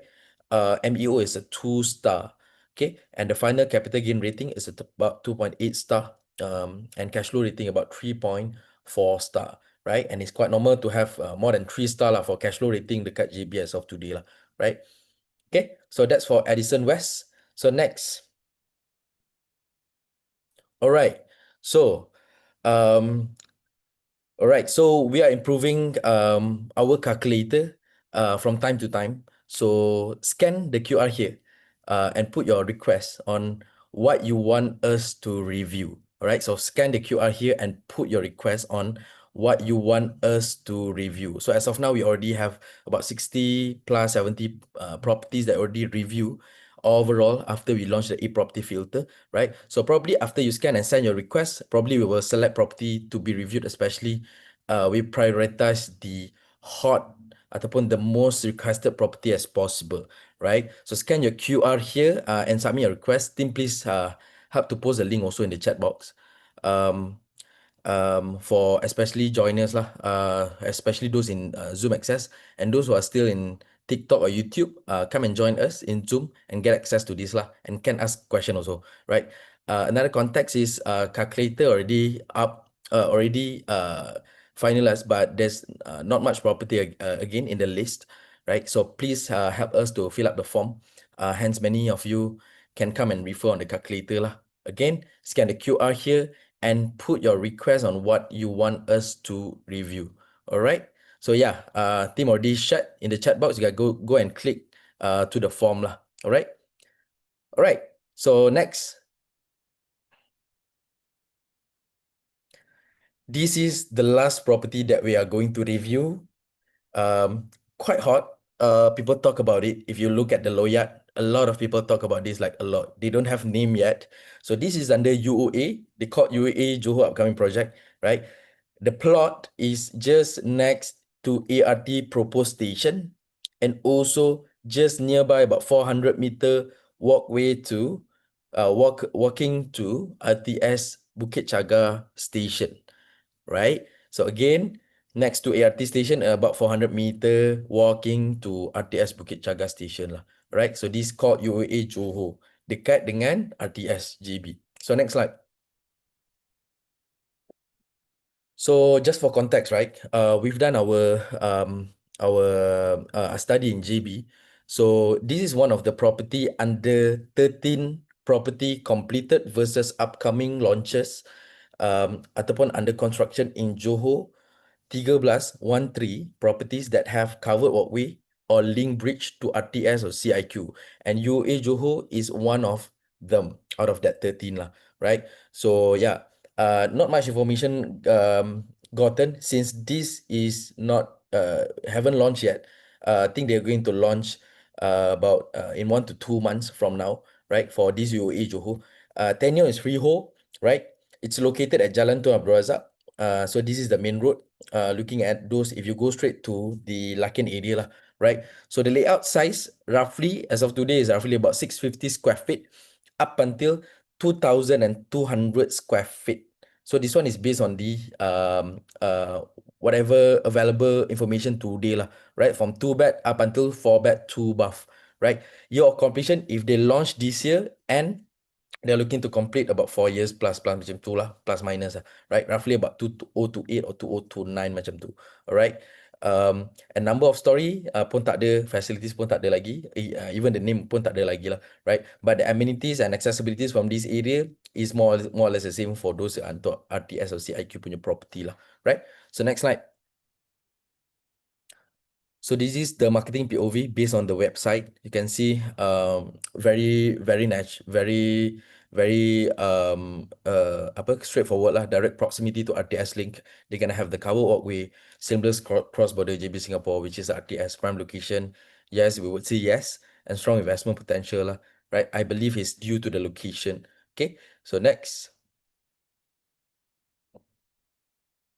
Right, on the investment verdict, net price roughly from 1176, right? PSF. Okay, and the median for RTS roughly about 930 ringgit PSF. We can see rental today. We go and take R&F due to, as of today, this is the only one they got long link bridge that not really located next to RTS Bukit Jaga, but the one that with some with a distance of working distance to CIQ and RTS, which is R&F today. Can see here the studio rental, I think roughly about up until 2.5, 2 bed, 1 bed, 2 bed, 3 bed, up until 3,007 lah, right? You can see here the mortgage roughly from 3,500 lah. So again, this one is based on the net price, since we don't really know what is the real price before they really launch lah, right? It's up until 11,000, especially for the big size here lah, all right? 2,200 square feet, right? And we can say this is one of a kind in GB RTS after R&F that provide this kind of layout up until 2,000 square feet, right? Most of the development in RTS and CIQ we can see today, a lot of them sizing as small as hotel size, and the price is roughly about 1,000 to 1,300 PSF lah, right? You can see here the price is roughly quite close to those new launches with small size, but the size is actually quite big. So we would say that this size is one of the kind in RGB RTS CIQ, macam R&F that offer such a normal big size yang tak follow the JB ataupun CIQ RTS hype sangat lah. Alright. Okay. So next slide. So this is on the A property filter star rating, right? On the price, based on the PSF, we are looking at okay for RTS is about 2 star, right?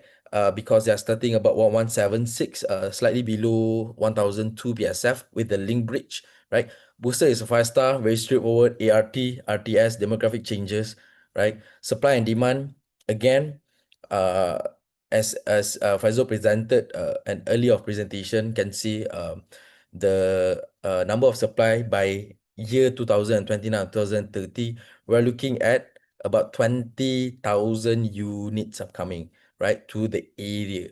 Okay, to the area about 20,000 units, right? So hence it's a 1 star. MRO is a 4 star. Okay, cash flow is a 3 star. Due to the size is a little bit higher. So we'll say on the cash flow end, for JBRTS, this is one of the property that give you potentially one of the lower star rating lah, 3 star, because most of the property in JBRTS CIQ is focusing more on the cash flow game, right? But for this one, is due to the size just now that we presented, it gives potentially a lower punya star rating, right? Due to the higher commitment on the mortgage, right? Versus the rental that potentially you can get, right? USP, ROC capital gain, ROC cash flow is a 2-star, multiple exit option is a 2-star, right? So final capital gain rating is a 2.3-star for this one, and final cash flow rating is a 3.2-star. We would say one of the lowest in the area, right? But 3-star is considered good also, right? Yeah. So next slide. Yeah, I think that's it for the presentation for the top 10. Let's call up all of the panelists again to the for us to potentially proceed with our Q&A lah, right?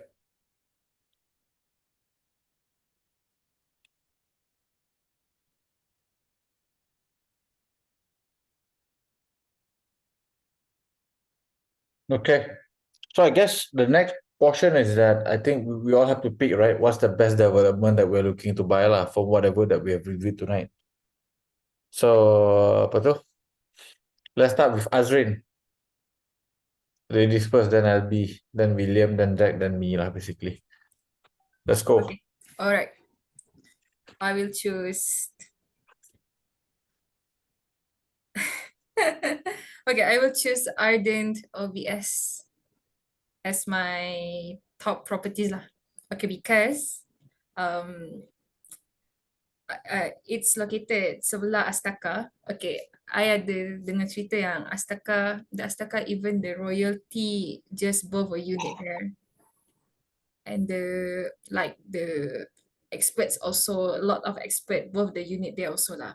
And I think it's quite, if I want to invest in something, because I'm not Johorian, I'm Sabahan, and there's some agent that tell me that when I ask them which state is it better to invest in KLCC or in Johor, they suggested me to invest in KLCC. But then I said, why not Johor? Because and that agent said like, no, because that Johor is not a place that's suitable for investment. And then I do my own research. And I see the property market, the trend, and etc. lah. And I don't think the agent is, I think that agent tipu I lah. And I think Arden Residence is one of the property that can give a good investment value lah for my future. That's why I pick Arden. And on top of that is the facilities. The facilities quite good. And I like it. All right. Okay. Albee?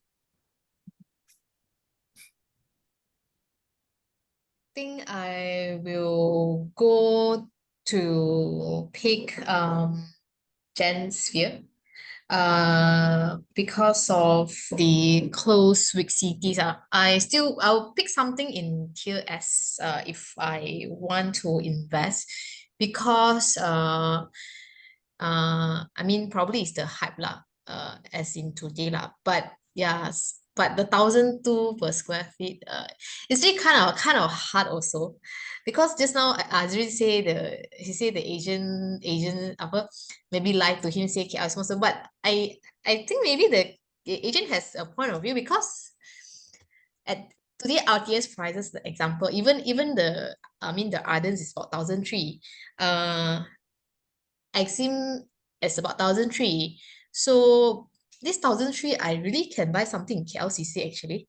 But if was forced to choose the baby, yeah, I will choose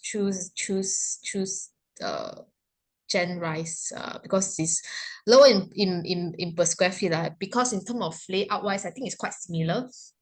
But density wise is slightly lower compared to Exim product.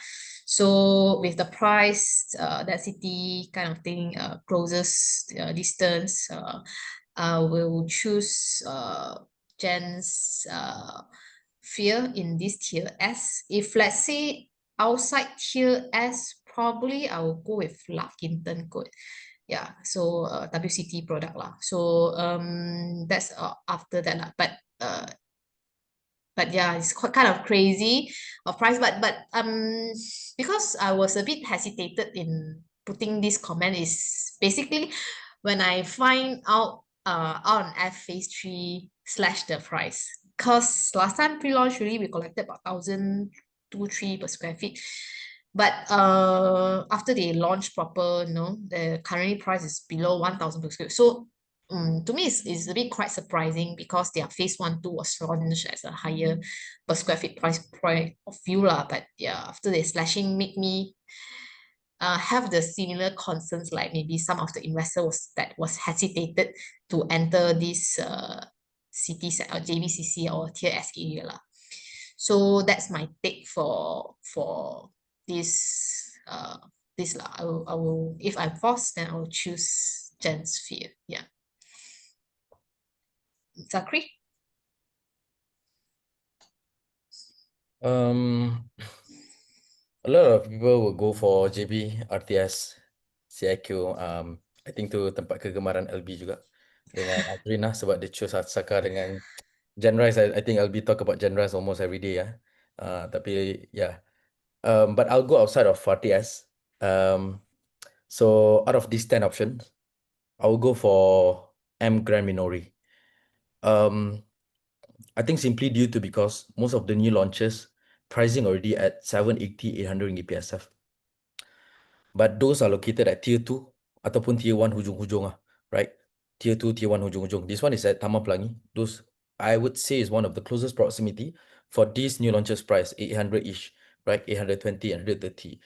I'm kind of agree at this price for you to locate it somewhere is quite close to RTS, but you are non-RTS, right? Versus those who are you are buying 20, 30 ringgit PSF lower, but you are located at tier 2 lah, right? When you talk about non-RTS, you are competing with those MBW, WCT, Paragon Gateway, right? So I would say for this non-RTS punya property, probably this gonna be one of the best pricing point of view punya property Grand Minori, right? Rental wise, I think JB no issue. Today is already a cash flow game for most of the property. Even you are looking at the big size, you potentially can get a break even, right? So cash flow, I think is no issue. Okay. And also be aware that non-RTS property dekat JB all got shuttle bus one. So yeah, access wise to RTS, I think should be okay lah. Yeah. So I will go for Grand Minori. Masing. William? I think first of all, obviously you want to buy something below median, but out of all this, right, I think there's nothing below median lah, right? And I think that's the biggest assumption. And talking about Albee, just now comment about R&F actually, last time, they're actually doing this balloting mini module whereby they allocate separate units to different agencies. So when you actually acquire different agents, right, you actually get different units, right? That's how they do the sales last time for phase 1 and phase 2, right? I think phase 3 also doing the same. But one thing also take note, because when they launch phase 1, phase 2, right, there's not much competition compared to now, right? I think which is why, they look at so many new launches there, and their unique selling point of having link bridge is not a huge selling point anymore, right? There's a lot of them that's walkable to RTS with link bridge, all that stuff, right? With Coronate. So I think that's the thing here. So I think the key here is below median. In fact, I think there's one, obviously other than our far capital deals, right? Like what Faizul shared just now, right? So we have one actually case study. I think it's Veranda by Amberwood, because I think my friend bought the first phase of it at 500-ish per square feet, right now at about 500k each. So now you look at the rental studio plus 2-bedder, it's about 4,000 plus already rental. I think that price is actually below median, like 500 plus per square feet out of all of the first phase. So that's actually the same results that we have, in all of our deals actually, right? Because we buy below median, right? I think that's the key here. But again, if you only can pick, right, one out of those 10, right, which are obviously all above median, I think you want to, first of all, because as public, you have a limited kind of deals and package, right? Unlike a target client, right? So I think among 10 here, right, I think I'll go for UOA. In fact, my friend locked one unit there, right? Told me he locked one unit because of a huge rebates, 32% off for the first batch of units, right? 1,001, 1,002 per square feet. And in fact, I think what is special about UOA is like what Zakri mentioned. Basically, you have the biggest size among all of the other competition, right? And that makes it special because those widening this, right, most likely look for on-stay or long-term rental as well, not like those Airbnb smaller units, right, which are not meant for really for long-term, lah. Right? So I think you want to do something with some kind of special selling point, especially you are already buying at above median, right? Link bridge, there is one, right? And next to potential ERT section as well, lah. But again, yeah, we gotta pick all those above median, right? I think it's kind of not making sense. But I think that one, I leave it to Faizul to share more, lah. Faizul? Oh, I don't know how to choose, man, to be honest. I am in a way I'm staying away from RTS. I'm not comfortable competing, right? So I mean, like, our deals, I think it's very clear, like, we're not competing, right? So, and when we don't compete, we can get 9-10%, some of it 11% rental yield, right? So we love the idea of buying something that no one is looking at, right? Again, none of this is below median. If I have to buy something and push comes to shove, right, I'll probably go with between Grand Minori, right, or Majestic Ara and Edison West, Pakistan. Which of all the things, I'm probably inclined to go for Edison West, because I recently have a look at WCT's latest VP product. Quite impressive, from a developer point of view. I think Masing and WCT has really upped their game, right, when it comes to VPing products. I don't see the same coming from UOA. I don't see the same coming from Sunway, which they produce good quality product, tapi from a size point of view, it's still the same across the board. I will bet at the Minori or Edison West. If, like I said, between the two, I'll probably go with Edison West, right? Because I like what I saw in the latest VP by WCT, lah.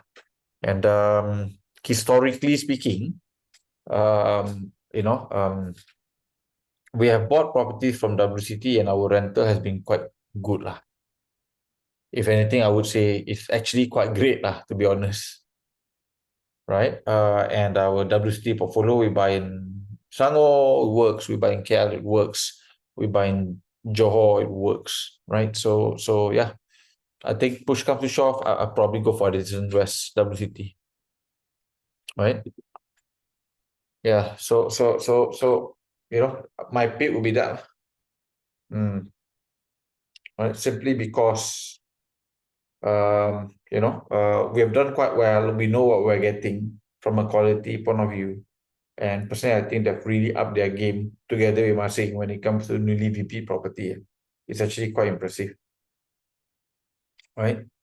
So yeah, that'll be my take, lah. But none of it is below median, lah. So hypothetically speaking, if someone points a gun to our head, we'll buy this. Otherwise, what we are currently buying at far cap is already pretty good, lah. I go whack bunch of landed property, lah, at below 350,000. Right? So yeah. By the way, Yeah. sorry?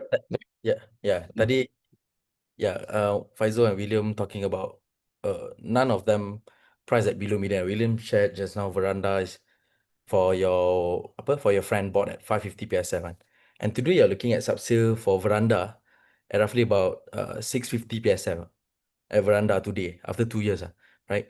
But the 550 PSF during the launching time, during that time, as also not below medium, right? So at that point of time, probably you're looking at about 10 to 15% below medium, right? But think the indicator is the launching price for me, right? So for me, what you can compare is the new launching price. The transaction will come 1 to 2 years after. But again, also put some conservative measure until what price the price will go, right? So last time 550 looks okay. today 700 ringgit PSF looks okay, but when the price increase will stop, right? So that's I would say the conservative measure that we should go for lah. Again, the launching price is should looking at the launching price, because median memang tak boleh go pun, right? Median memang it gonna takes about 1 to 3 years probably, right, to go and we compare.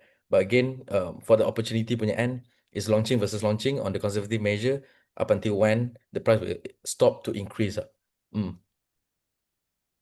Yeah. But if you let's say price like comparing launching to launches price, right? The prices launches is kind of, as for now, it seems suddenly be the highest because set at 1,003 per square feet. Even if let's say if the UA, maybe probably the net price is going to fall about 1,170 or 1,002 lah. Seems to be the new launches is dropping prices. I thought last time the hype should be like everyone is afraid of not able to catch up to launch at a higher price point, because the sales from Exim or Majestic seems to be very good, or from other like tier one as in Sentosa, Pelangi area seems to be have like good sales, as in, you know, during the soft launch everything is booked up for the open up units. But if you the current scenario, machine is a bit on the other side, that the new launches doesn't launch at a higher price point. But machine, everyone is try to be conservative a bit today compared to, I think we discussed this probably about 3 months ago when all the new launches was high that time.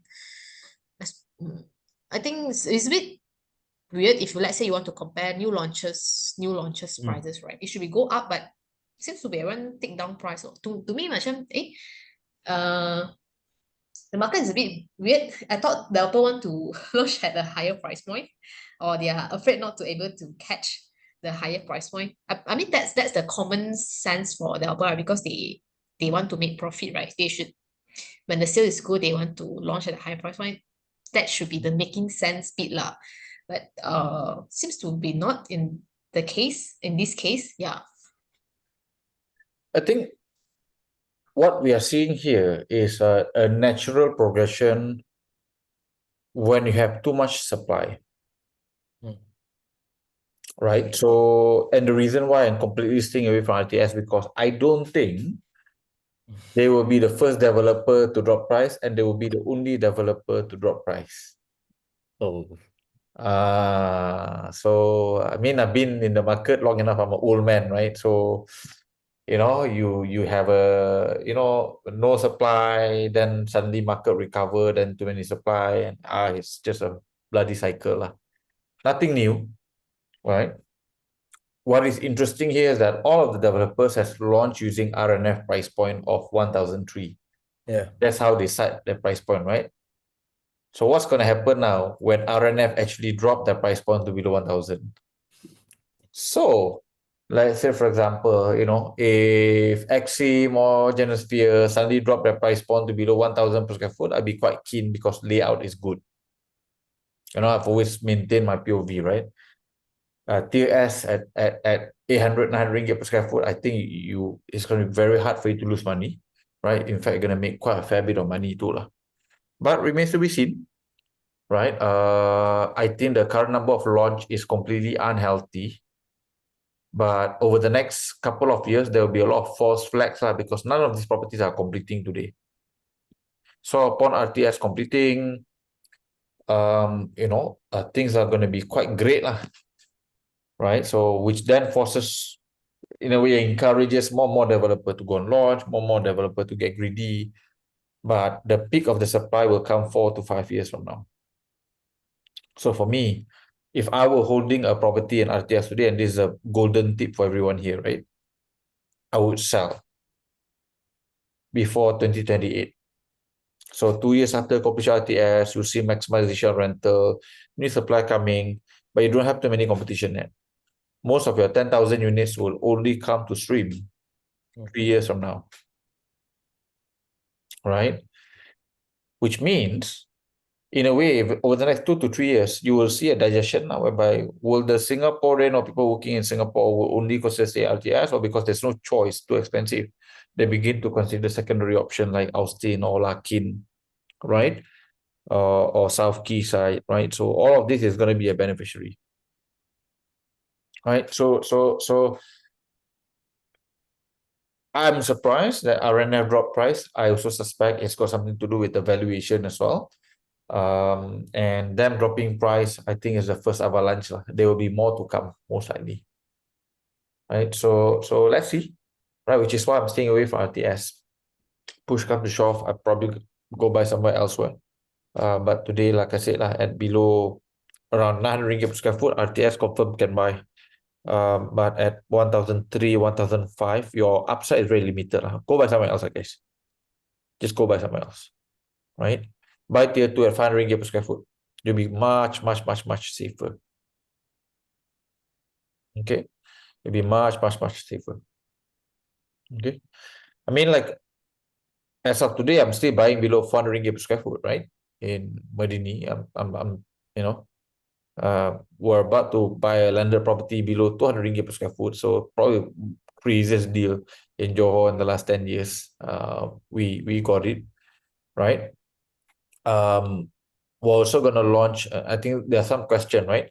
Landed property foreigner friendly or not? There are two portions of the landed. The double story house, not foreigner friendly, right? But there might be some villa units that will be available. I'm still negotiating for it to be half price. I'm hoping to get it about 800,000, I guess, for a bungalow unit, right? 4,000 over square foot. Again, completed from a original price for 1.6 million. So I want to buy half price, right? So the bungalow comes, foreigner can buy. It's foreigner friendly. Most likely it can be cash flow positive also because at 800,000 for a bungalow, you should be able to get cash flow positive, right? So the other deals that we are looking at doing, and I think we are quite close to concluding, is apartment unit, again completed, below 350,000, for a branded residence, right? So you got your Airbnb plan, and we are buying branded residence at branded residence at at below 350,000 that price. That one foreigner can buy. Right. So again, guys, these are the things that we are buying. We're just buying safe properties. We're not, we're not buying the hype nearby as we're not buying anything that the developer in a way is selling. Right. Nearby as a few kilometers away. We just don't. Right. And I think we've done quite well. We entered Johor in 2020 and we get 60% discount. The year after we enter again, we also get 65% discount. And we've done quite all right by doing that. Okay. Team, I think we can extend the offer, right? Because I think our session a little bit too long. So I think we can do until 1 o'clock for people to become a client at a special price point of 1 ringgit and 3 cents per day. 1,888 for 5-year membership. So if you're keen to buy a landed property below 350, you're keen to buy apartment, completed, branded residence below 350 as well, foreigner friendly, consider becoming a client tonight. I mean, after all, our track record in Johor is quite proven from a rental POV. All of our properties above 8% rental yield, some of them is above 10. All right, look, you only should become Far Capital client if you want to buy property zero down in Johor, whether Malaysia or Singapore.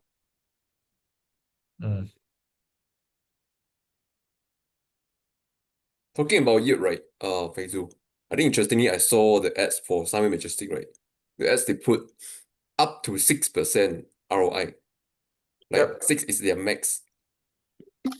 But our deals so far, are all minimum 6, actually. I think that's an interesting point of view, just to share. Yeah. Very confident. I think simply can get 7 to 8 GV, especially Zakri punya personal unit kat Johor berapa nanti je, Zakri? 9.3%. 9.3%. Wah, William punya personal unit dekat Johor berapa nanti je? 8 point something 8.4, 8.5. Ayo, Kurang loser lah sikit lah. you. Kurang sikit lah. 8% Sorry lah, aja Zakri. loser lah you. Sorry lah, Zakri. Minimum kena 9% lah. Mine is above 10 lah. I bought one very cheap. Uh, Mine is above 10. Azri dengan Albee terlalu muda untuk memiliki property kat Johor. Right? But I mean but that's the thing, right? You ask most developer, they'd be quite happy to get 6. They think 6 is remarkable lah. We think 6 is beginner lah. minimum. Landed boleh lah, landed 5 to 6% boleh lah. Kita accept 5-6% untuk landed, okay. Right? So even our landed property will be above 6%. Yeah. 1,008, 2,000 rental versus a 350,000 punya purchase price. Yeah. Above 7% ni. Landed way. Right? So it's just a very different way of looking at things. We are quite a Yahudi punya negotiator lah. We really chop the discount kau. Right? And we buy below replacement cost guys. So I think that's the most important strategy what we deploy. Right? So when developers sells property to us and to our clients, they don't make money. Right? They actually literally they will lose money.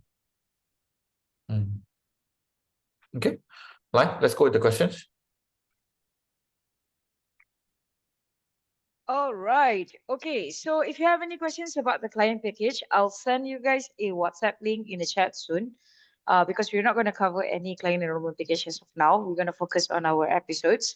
But if you have any questions to sign up as the client, I will send you a WhatsApp link and you can ask for the questions there. But our offer, as per FR's promise for tonight, we are going to extend it until 1 a.m. Betul lah, boss? Yeah. Okay, so quickly ask your questions and sign up before the price goes up. Kalau nak bayar harga tinggi pun okay je. Okay, the next question, the first question is from Haris. Hi, Haris here. Want to check if Far Capital have any tier S property near CIQ good now and okay. I mean we don't have anything in TS because we cannot buy anything at TS about 900 ringgit per square foot. I think there will be opportunities, but I don't think it's going to happen this year. All right, there's 20 developments. I'm hoping one of them will be desperate enough to sell like 800 to 900 ringgit lah. At that point of time, we enter lah. So you know, we are patient. We are not desperate. Good deal kita masuk. Bad deal we just stay. So we don't have anything in TS for now. Okay. Dia ada follow-up questions. Dia kata, as I got many friends bought also near CIQ, though I'm aware about potential bubble as per Iskandar Johor story last time. Just want to check if I can get any below deals. Okay, I think you already answered that question. All right. Okay. So here's the thing, Okay. right? Which is why it's important, right? So to attend session like this, right? Last year, I remember when we did Better for Johor, people asking us 1,002 for R&F. Okay ke tak okay? Right? You remember that, right? Yeah. 1,002. Yeah, I wish to have a moment of silence if the guy actually went in 1,002, only to see phase 3 better, newer, launching at below 1,000. Let's have a moment of silence for our fallen soldier here. So I hope he follow our advice, basically. Right? So you know lah, I mean like so again, I mean, if we think it's gonna be a great deal, we would have entered.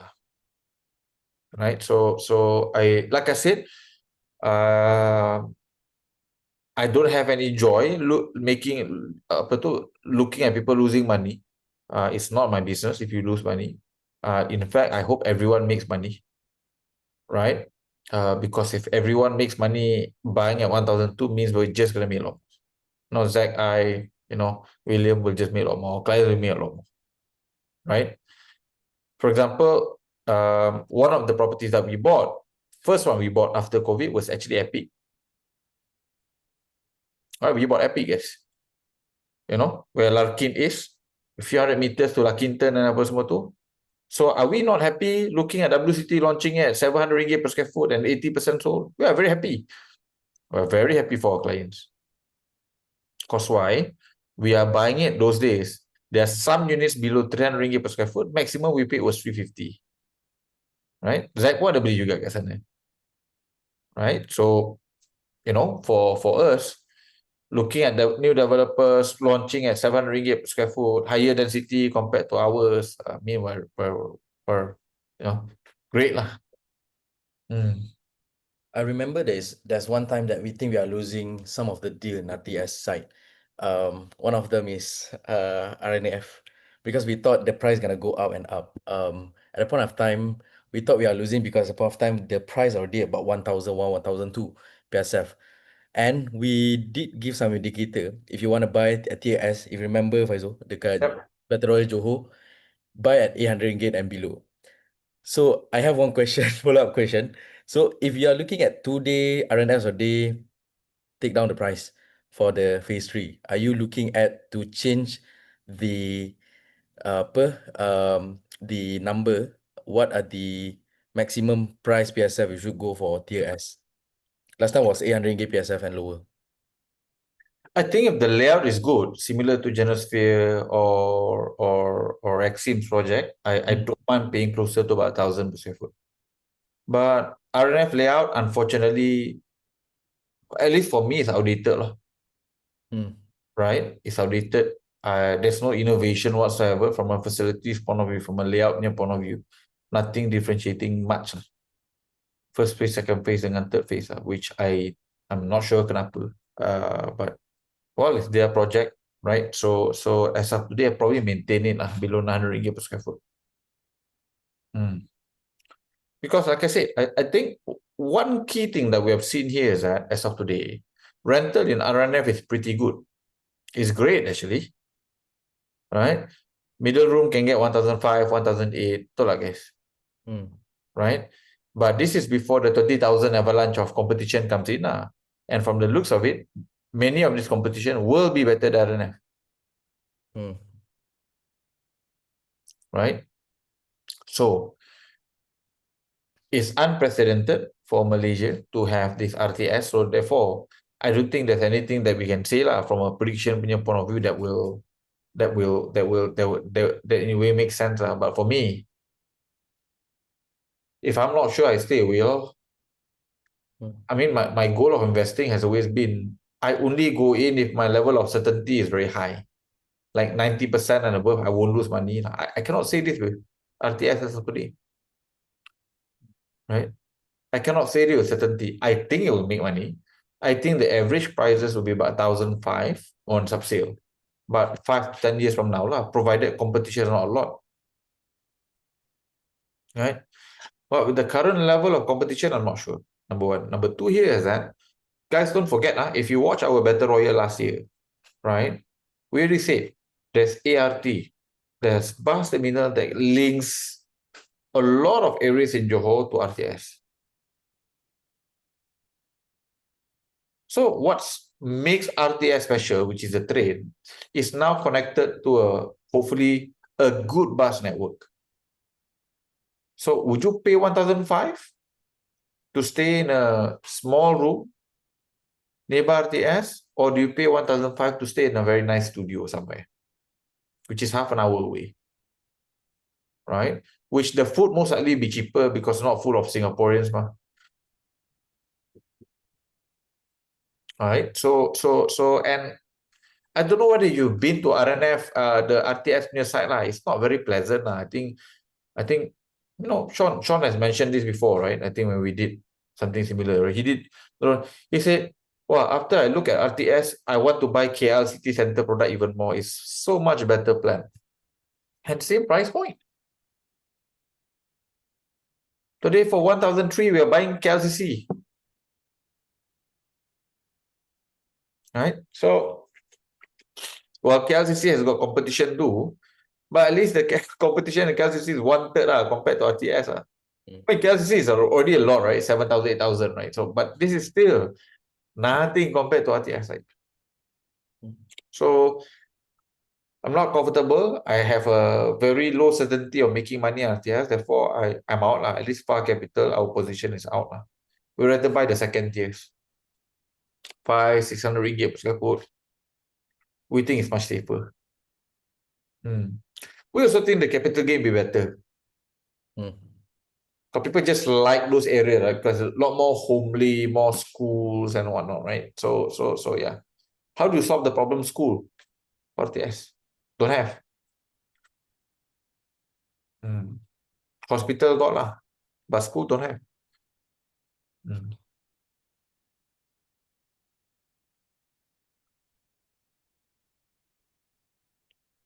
Next. Okay. Yeah. Next questions. I bought a Conroad residence at 1.4 thousand per square foot net for the smallest unit. But as your team talk about the median, it opened my perspective. But now I've signed HPA and paid some down payment. What can I do? Coronation Square, is it 1004? Yeah, let me share in the chat so that you can read it. Well, I think it's high from a price per square foot point of view, but size is very small. So net price macam okay lagi lah. We also heard rumors that Escort is going there. This is the latest rumor I've heard lah. Right? Escort is coming to Coronation Square. And I heard this rumor from Indonesia some more, so a bit weird. Right? I'm talking to another fellow property operator, right, that I'm trying to bring into Malaysia that will give us a different set of pool of tenants. Right? So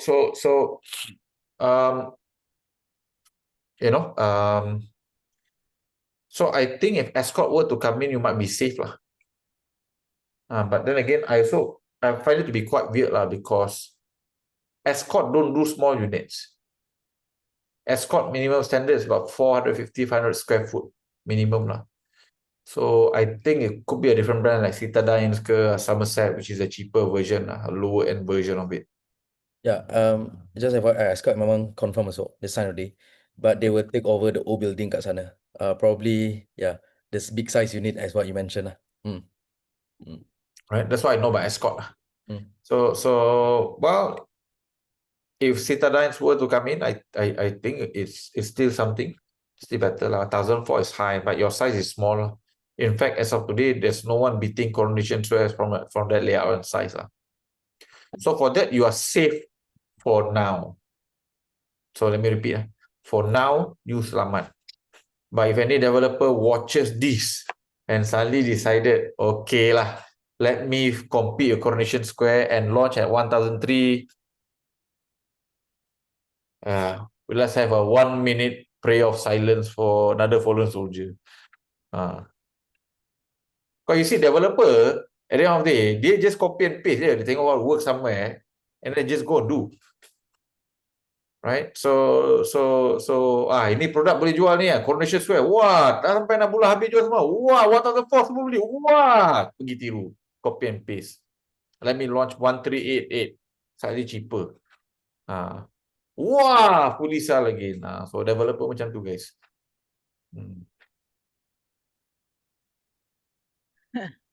Okay. Now, next questions. Hello, sir. Aaron here from Singapore. Recently, I'm looking at few properties, which includes those from KL, such as Harmony Helsons, Don KLCC, while those in JB are also actively being promoted in Singapore itself. For example, the one by UOA in JB.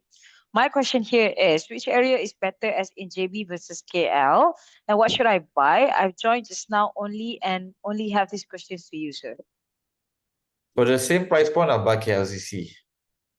If I have to pick, right, JB RTS versus KLCC, same price point, let's say 1,003, 1,004, I'll buy KLCC. All right. The infrastructure is just much better. I mean, just walk to RTS punya side lah. Then I think you can understand what I'm trying to say. Then you pergi KLCC and walk. It's a completely different world. KLCC is very Singapore standard. If you're familiar with Singapore, you like KLCC. RTS side, very JB standard. It's not there yet. I'm not sure how safe will you feel walking around the area. Right? And because everything is just individually planned, right? It's not part of a master plan. So everything is everything. Everything is everywhere. Right? So it's very different. Right? When it's properly planned. So for the same price point, I buy KLCC. I wouldn't pay anything above 1,000 per square foot in Johor, anything. None of it. There's no property I pay above 1,000. Okay. So there's the next question from Fadil Nasir. Is it safe to invest in landed property in Johor? I mean, in general, you don't buy landed property to get cash flow lah. So when you say safe, I don't know what you mean, right? But so far, from a capital gain point of view, I think landed property in Johor has done quite okay. Again, provided you tak pay above median lah. So the key thing here is that, do you pay above median or you pay below median? You buy above market value or below market value, or pay fair market value.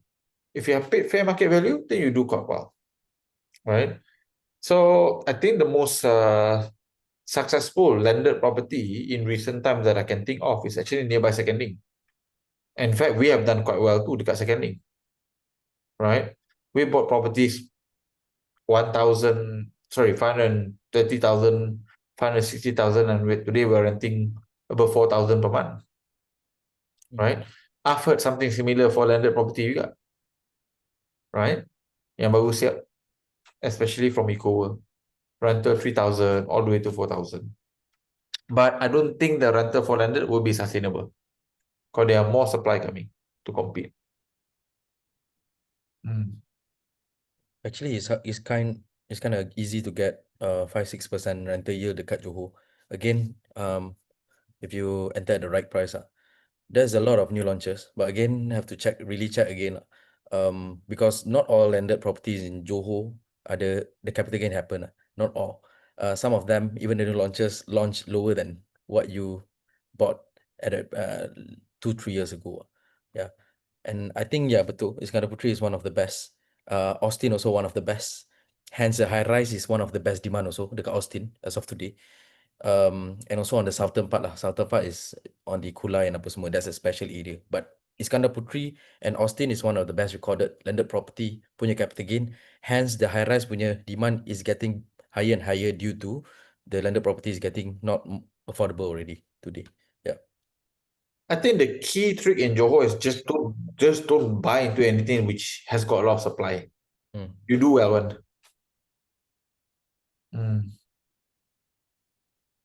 Right? If you don't have too many supply, I think you're gonna do quite okay.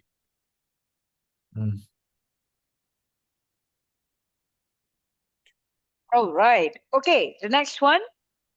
Evening, Faizul. Seems like you mentioned tier S as those area with transacted price of RM 900 per square foot and above. If so, then if I can buy anything new in tier S area at a lesser than 900 per square feet, means it's a no-brainer, right? Though I can't find any launches at such price yet. Yeah lah. Right? That's the whole point, right? 900 is your safe punya entry price. Why? Because that's the cost of the developer to build that property.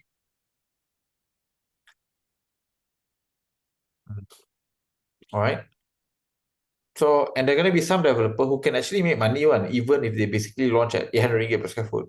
But today the hype is so great that no one wants to launch. I got a developer 2 years ago wanted to launch at 800 per square foot. I told them, I scared them.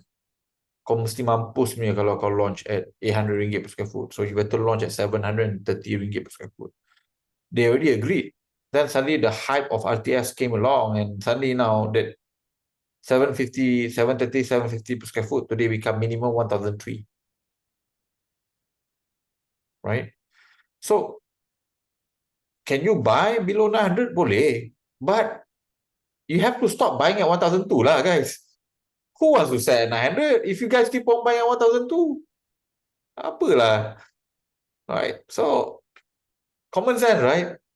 And developer go and say, wah, this guy launched 1,004 coronation. Wah, 6 bulan habis jual. Wah, my property better. I must sell 1,005. Right? Every developer think their property is the best one.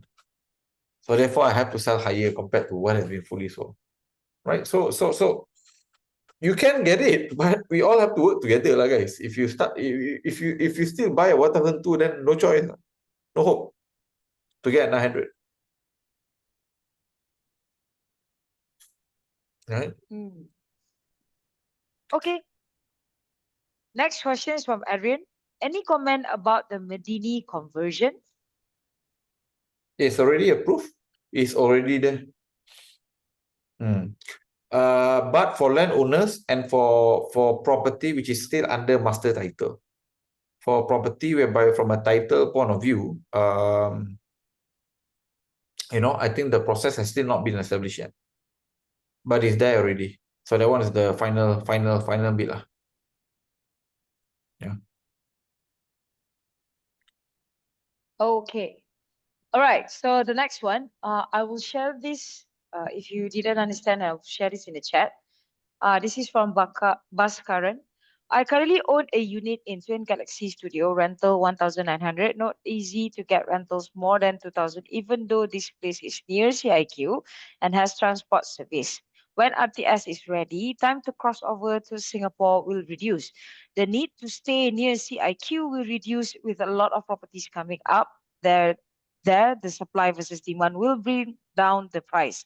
With all this launching price going above 1,000, can the rental covers the mortgage and make more money for the investors? I think we've answered this before, Bhaskaran. So basically, will it be convenient for people to commute or not using RTS? Right? Then if it is convenient, then I think a price point, and I would say anything dekat RTS tu will be quite well received if it's half price compared to what you can get in Singapore. So what do I mean by this? So for example, if the current room rental average, let's say for example, in the furthest part of Singapore, sikit lagi nak sampai Johor, is already, let's say 1,000 Sing dollars per month, right? I think people will be quite motivated to move to RTS at 500 Sing dollars a month. Does that make sense? So that means your room rental will become 1,500 all the way to about 1,800 depending on the exchange rate at that point of time. So you cannot compete in Singapore. You can complement. So your B40, right? People who make less than, let's say, 3,000 Sing, 4,000 Sing will actually be quite motivated to stay in RTS. Right? Question here is that if you are talking about, let's say, rooms, right? Unit here, as of today, you have about 20,000. And let's say, for example, right? After 1 year from now, that number goes up to about, in total, 30,000, including the existing supply, right? More new launches, existing supply, 30,000. That's the number of units, right? Out of which you still have dual key unit and you still have rooms, right?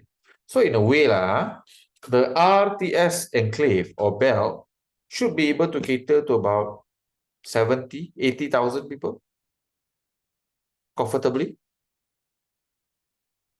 right? Working in Singapore. So the question here is that how many would want to move to Johor? RTS side. If you have more than 80,000, people make money, best friend. If you have less than 80,000 people looking to move, then let's have a moment of silence to our fallen investors. Macam tu lah. It's just, at the end of the day, it's just basic supply and demand. My estimation is about 80,000.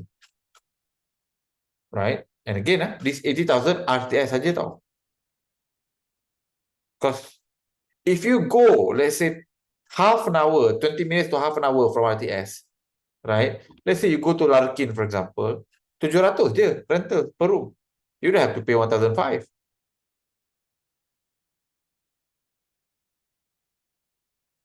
You understand? So supply and demand. Which is why we're not comfortable. We only enter deals whereby we think is quite certain we're the cheapest there, no one can buy cheaper compared to us, which is why, like I said, at 800 ringgit per square foot, I will enter CIQ. Because I'm certain that I'm the cheapest. No one has bought cheaper than me in the last 10 years in CIQ side. Now, if you look at Far Capital modus operandi, is something that we have done over and over again. No one has bought cheaper than us in Larkin in the last 10 years. No one has bought cheaper landed property than us in Johor, the whole of Johor in the last 10 years. No one has bought cheaper property in Penang Island than us, 450 per square foot. Right? So we like, we buy Bukit Bintang, and again, nearby TRX, and again, no one is buying cheaper than us at 1,200, 1,003. So we like it because every time we enter the lowest price point, we don't care about the demand anymore. Because if you are the lowest price player, your unit will not die first. Everyone else has to die first. Everyone else will pay 1,200, 1,300, 1,400, 1,500, 2,000, all will die first. Before us paying 800 will die. Yeah, which is why it's very important. Please make sure your entry price makes sense. You can enter an area that has got a lot of supply if you are confirmed the lowest. Yeah. Try tower, previous R&F, all above 800 ringgit per square foot. So I know at 800, we're not going to lose money. Right? Medini, people say is dead. We entered below 350 per square foot. Today we are making 10, 11% rental yield. And no one bought cheaper than us. Right? So I think we're quite consistent. We do the same. People who become our client will know that they just cannot get better price point than you can get as a far cap client. All right. Okay, so the next one is from Ansam. The 350K is where age 36, 63 still eligible for loan. Thank you. Age 36? 63, sorry. You can get a 7-year loan only. Right? So unless you JV with a younger borrower, children who has a job, then you can get a 35-year loan. Right? And again, if you are a far cap client, we'll organize for you to be able to go and get a 35-year loan. But you have to bring a credible, worthy borrower together. We have a lot of clients who are above 50, 60, and they buy together with the children. And they get a maximum 35-year loan. Location, I cannot reveal. Nanti kena sabo, then everyone look at it. So I want my client to go buy first. After buy, then we come and action here. See, we buy this one. All right. Okay, the next I have one to be a bit is selfish lah. Sorry lah. So I've been many times over. Every time I announce the area, then some agency lah, but purchaser lah, come and steal our deal. So I'm not going to do it anymore. I did give you the price. Right? Anyway, our package come full refund. Right? If you become a client, right? If you become a client and you cannot buy property, right? Over the next 3 to 5 years, you get a full refund. Yeah. all right. Okay, so we are, I think, less than 15 minutes to our offer end. So if you guys interested to become a client, I already shared the link in the chat area. Or if you have any further questions, you can always WhatsApp us and we will assist all of your questions in there. Okay. All right. Now, the next one is I am toying between buying JB or KLCC. What's the cheapest property in JB and KLCC I can buy under FAR capital? Cheapest you can buy the far cap will be below 350 this year.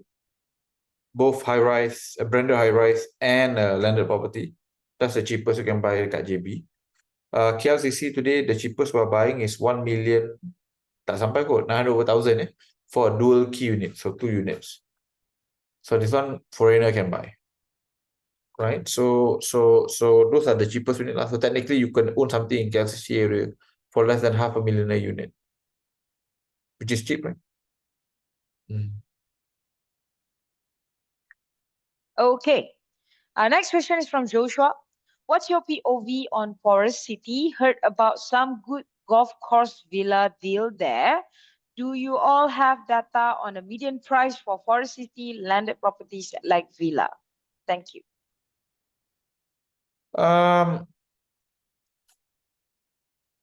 don't know about good deal dekat sana, but we're not comfortable with Forest City. In fact, I mean, like, I don't mind buying at 300 ringgit per square foot lah. I also don't think we can get it at 300 ringgit per square foot lah for Forestry, right? So yeah. The reason why we are not comfortable with Forestry or Country Garden Nagabe, for example, is because the high number of non-Malaysian buyer, which essentially mainlanders are basically from China, right? We don't mind foreigner from Singapore, but we are a little bit more wary when it comes to when the majority of the purchasers are mainlander from China. Because too far away, right? If you buy, let's say, for example, Country Garden Dangabe, 9,000 units, right? And let's say, for example, half of them don't pay maintenance fee. You cannot maintain the place with 50% collection, right? So for that reason, we also don't like to buy Forestry. And I think there's already a lot of YouTubers doing videos about how tak terjaga Forestry is and whatnot, right? So again, you know, when people don't pay maintenance, it's just going to be very hard to jaga the whole damn place. So again, anything we're not sure, we're not 99% sure, we just don't enter. We prefer to go by Medini by far. Right? Why? A lot of locals stay there. There's no local population in Forestry, unfortunately. Makan susah, nak Grab pun susah, nak coffee pun susah, semua pun susah dekat sana. Right? But at 300 per square foot, we buy lah for fun.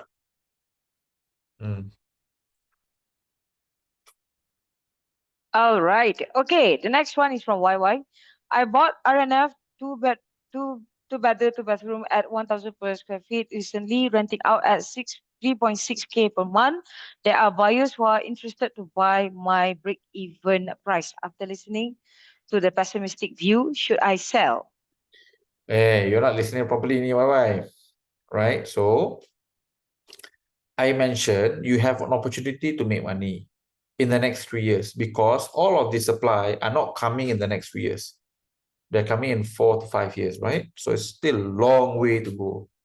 So until then, from a supply point of view, right, it should be under supply lah for the next 2 to 3 years. Okay? I think you will sell at the peak price point 2037, 2038. That'll be the time to sell. And I think you can sell a much higher price point than 1,000 per square foot. Then you can sell 1,003, 1,004, right? But once these 20,000 units all completed and compete, and R&F, in my opinion, does not have the facilities or the USP to compete with many of these new property, right? At that point of time, you will see price dropping. So you should hold because you just bought it recently. You sell at break even, you don't make anything lah, right? So I think it's still quite okay. I don't know whether you are getting positive cash flow ataupun tak, but I don't think so at 3,006, right? I don't think you are getting positive cash flow there lah. You should get positive cash flow upon RTS completing. Right? And then you wait 1 year lah. All right. Okay, the next one is from Maniam. Before I joined Far Capital, I already bought Majestic Sphere 1.3K per square feet, dual key to bedroom for 159 per square feet, also signed SPA. Any advice on cash flow once completed 2029? Don't know. You are how much is the, but he doesn't say an entry price, right? The 1.3K PSF. People at 1.3. What's the size? 495, I think. 2 bed, 2 bath, or dual key lah, dual key. So roughly about what? 550 to 600,000. Yeah, should be around that. So your installment will be about 2005 now. Plus maintenance probably about 2008. I think you're gonna be okay lah for now. Because your size is correct. Okay. All right. Next one is hi FR, about to sign up, but I have one last question. Deals are friendly to non-Bumi or not? I mean, the good thing about what we do at FarCap here is that we are a international firm that serve everyone. And I am proud to go and say my non-Bumi clients and my non-Malaysian clients actually pay cheaper compared to most local Bumi Putras because of our bulk discount, right? The deal that, for example, William got in Johor, he bought from this top 5 public listed property developer called UEM Sunrise. I'm not sure that you guys heard them, but they are pretty big in Malaysia, right? He bought cheaper than the CEO of UEM Sunrise by quite a fair bit. He doesn't look Melayu to me, right? So our discounts normally are quite good, right? And again, one of the things I'm very proud of here is that my non-Bumi clients, my non-Malaysian clients actually pay cheaper compared to most locals. And they pay cheaper than even CEOs of those companies.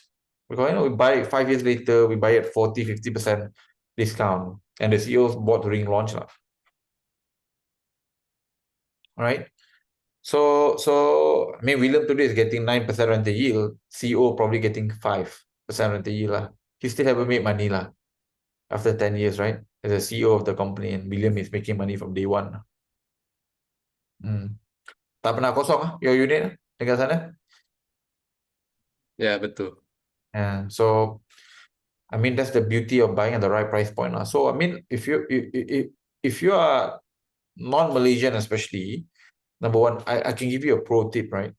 Anyone who sells to you property in Singapore, just don't buy it. Any developer, agent, marketing property in Singapore to you directly, just don't buy it. Because why? The locals are not buying it. Your William, your Zakri, Faizul, Azrin, Albee tak mau beli. Why? We don't think it makes sense. But for you guys, everything you combine, you divide by 3 mah. Wow, 1 million ringgit divided by 3, 300,000. Wow, cheap way. Cheap leh. Let's go buy. But actually you pay 30% per market. So long story short, they only bring this property to you in Singapore because they cannot sell it. Right? I'm on the other hand, I don't care whether you come in or not, because to me very simple. I've got the best property, we buy the lowest price point, we buy the no down, you get maximum number of cash out, you got the best property possible, safest one you can buy. And you have not heard any property name tonight. Right? So, and because I cannot reveal. Right? So you don't come in, the locals will buy. You come in, you're gonna buy together with the locals like William and Zach and Albee. Right? So it's something that I'm quite proud of. So I can say that our clients get the best possible deal, even though when they're not in Malaysia, even when they're non-Malaysian. But 1.5 years ago, we did a deal in Bukit Bintang TRX. That's equivalent to you walking distance to Orchard Road and Marina Financial Area. So can you imagine property that is walkable to both shopping district and the financial district, right? At half price. Majority of the people who buy are actually Singaporean. Malaysia PR or Singaporean. Why they can buy 0 down? Right? And the best part here is that property was available at 50% discount. That as a Singaporean, you can even get a cash out up to 150,000 Sing. 500,000 ringgit. Right? And they go use it to go buy something in Singapore. Smart fella. Not only don't need to use money to buy something in Malaysia, take the money, bring to Singapore to go buy property in Singapore. And property can still get break even after that much cash out. So, I mean, you want to have access to deals like that, you become a client, right? So, like I said, if I want to sell a property to you, I could have just mentioned the name, allow you to go and book. We don't even allow that, right? If I have something to sell to you tonight. But like I said, only clients can buy, and the great thing about becoming a client is that you get to buy property at prices whereby you just cannot get. Today you can buy Penang, right? Penang cheaper. No Penang fella have bought cheaper than you as a client at 450 ringgit per square foot. No, not even Sing dollars. No, 450 ringgit per square foot. Freehold property in Penang, nearby the beach. Last 10 years, no one has bought cheaper than us. And that's our first deal in Penang. Yeah. So I'm also negotiating a bunch of random deals, a bit more crazy deals. A lot of opportunities suddenly pop up in Malaysia recently, right? I'm buying a Lakeview in Perak now for hopefully below 200,000. Right? Below 200,000. That one also can get positive cash flow, 40% discount. Right? So again, then we might have a new launch of beachfront landed property, 400,000 ringgit, tak sampai. Right? So Genting property below 300,000. We are the only party in Genting who's buying below 300,000. Go and check. You cannot buy anything below 300,000 Genting today. Only we can. So long story short, if you are Malaysian, non-Malaysian, non-Bumi Putra, and you want to buy cheapest property possible, cheaper than most Malay Bumi Putra in Malaysia, be a client tonight. Invest the RM1, 3 cents. You're gonna save a lot more. And we have a lot of nice things coming up in the next couple of weeks. Yeah. Gotta thank Trump. I love Trump. Yeah, so if you guys want to catch on the latest deals, do sign up as a client today. I think we have 5 more minutes for the price went to normal again. By the way, cheapest thing you can buy today as a non-Malaysian is gonna be below 350. Only for clients. Right? As a non-Malaysian, you can buy below 350,000. But only as a far cap client. Okay. Okay, so we have 2 more questions. Is that okay before we end the session? Sure, let's do it. Ngam. Oh, all right. Okay, this one is, I want to ask, how can a foreigner get a cheaper deal than the local since we have to buy 1 million above property? Be a far cap client lah. Do you understand how we get our discount? I don't buy 1 unit. I buy 50. I buy 100 units. So I have a completely different buying power compared to any individual here. So I just represent everyone. Basically, I make use of you and you are making use of me lah. I'm like a wakil rakyat. Pergi minta peruntukan, see? Ask money from the government. But I represent the rakyat lah. So that's how I do it, the property developer. I want to buy your property. I can buy minimum 50 units, but I don't want to buy your price. I want to buy my price. Many of them say no. Some of them say yes. That's how. So, and as a client, everyone is given equal opportunity, right? When we launch property, it's all online, guys. So this is not like a Patek Philippe, stupid watch dealership punya location, or you are my regular customer, you buy 5 property from me, I'm going to give you my best property. Tak ada. Itu semua tak ada. Right? We launch everything online. Everyone has got access to the same deal at the same point of time. So whether you're in Singapore, Dubai, Malaysia, you have access to the same deal, same time. Right? So first come, first serve lah. Right? We launch at the same time. All of you can attend. You book lah. You got your unit. That's it. Right? So the reason why we can buy cheap is because we're the largest buying group. Majority of if you are looking at the developer that we work with, the more you become a client, you can see. Top 10 listed property developers in Malaysia, 9 of them uses far capital service. Right? So as a foreigner, how you buy cheaper below 1 million, be a client. I told you just now. Today, as a client, as a foreigner, you can buy below 350,000 ringgit. That deal is coming in the next 1 to 2 months. Right? In Johor, by the way. Below 350, yeah. As a Singaporean, you can. In KLCC, you're going to own 2 studio units, price per studio unit below 500,000 ringgit. You are buying dual key. It's still below 1 million ringgit net price. Because why? Discount. Almost 20%. Alright? So, you buy a lot lah, you buy 50 like me, you can get the same discount. If you have our reputation, our name, and you buy 50 units, you can get similar discount. Otherwise, like I said lah, just invest that 1 ringgit and per day and latch on to you don't have to like us. Right? But we get the deal done, right? We get the deal done. And again, most of our deal is cheapest in the market. Okay, the last one, Adrian. Do you knew anything about Freeze high-rise development happened few years ago? Would it happen again? It's a very hypothetical question. If you're asking about the probability of it happening again, even a 1% probability is still a yes, right? Depends on the government of the day and all of that, right? But let's look at the probability, right? Not very high, because Johor is very hungry for business. Right? And they don't know, right? And the more property development come to Johor, the more revenue state makes. So I think, there's a lot of, state personal incentive to not stop. And unlike last time, which was all purely stupid speculation, which is why, 99% of people who bought in the last 10 years all lose money because they all believe in the speculation. Right? This time got meat. Right? Got RTS is there.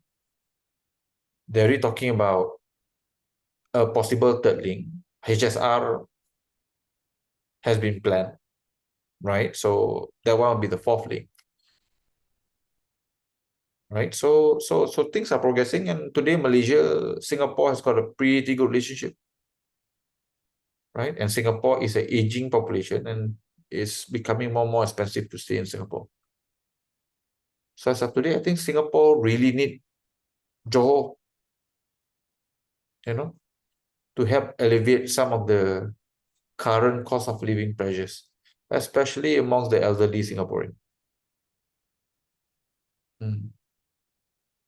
My take, personal prediction is that Johor is going to become a retirement village for elderly Singaporean.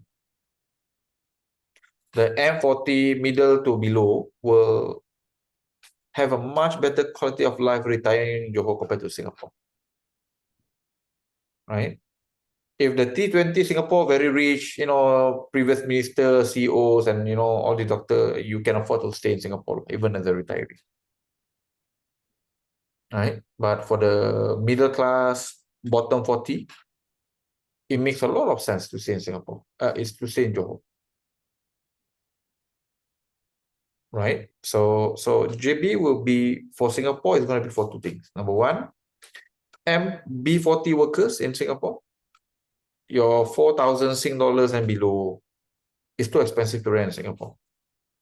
Right? So Johor, ideal. Second, retiree. If you're not earning a living in Singapore, you don't need to go to work every day. Why the hell you want to stay in Singapore? There's no reason. Unless you can truly afford it. Okay? So, unlike those days, whereby it's purely speculation, today, we have speculation, but I think this speculation has got meat. Right? There's substance. The only question here is that, will we build too many units at one go? And will there be sufficient population to stay in these units the moment these units are completed? That's it. Over medium to long period of term, which is 10 years, very confident. I think these units are going to be fully taken up. The question mark is going to be in the next 5 years. It's too many completed at the same time.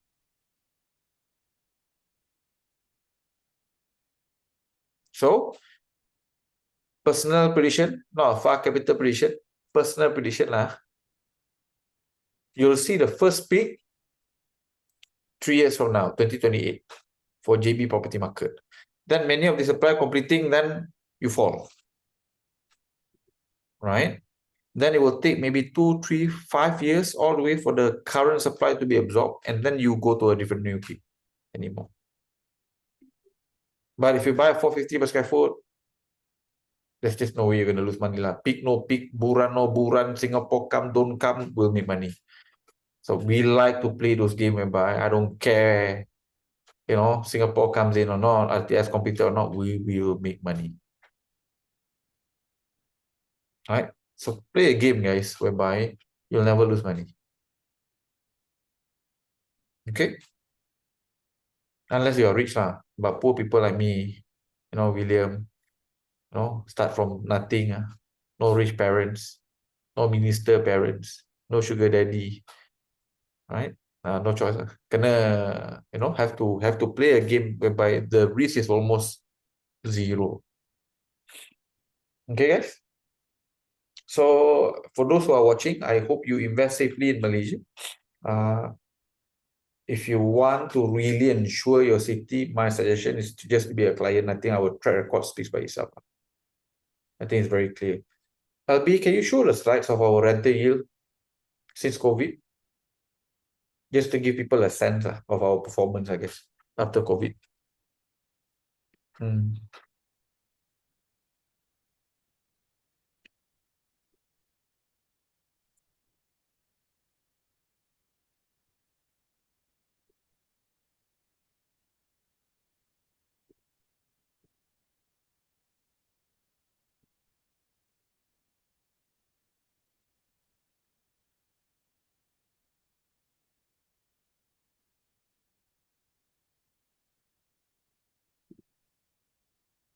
Hang on, guys. Just to give you indication lah. Just now you've seen our Johor property, right? So this is just to give you a sense how we have done in Johor and KL and Selangor. We're about to do something similar in Penang too. Yeah, can you zoom up?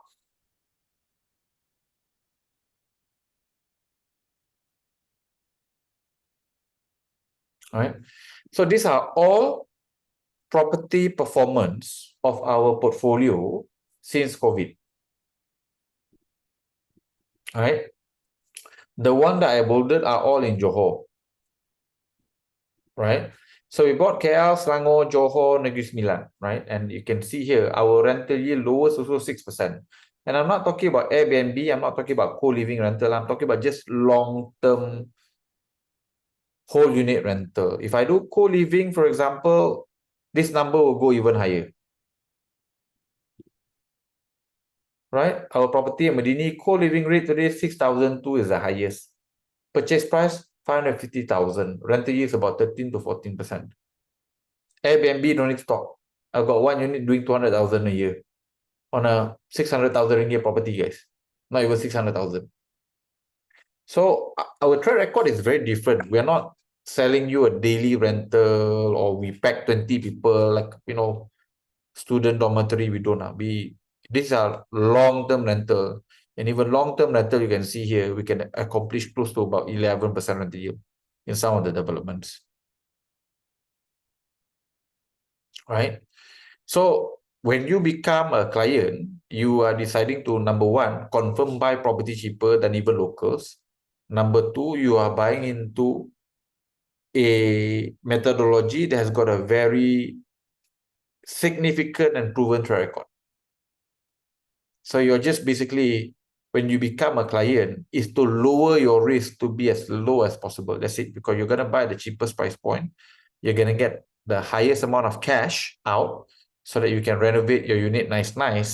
And when you can renovate your unit nice, right? Your unit is top 10, top 5% in what the market is offering, you tend to get higher rental too. It's not rocket science, guys. All right.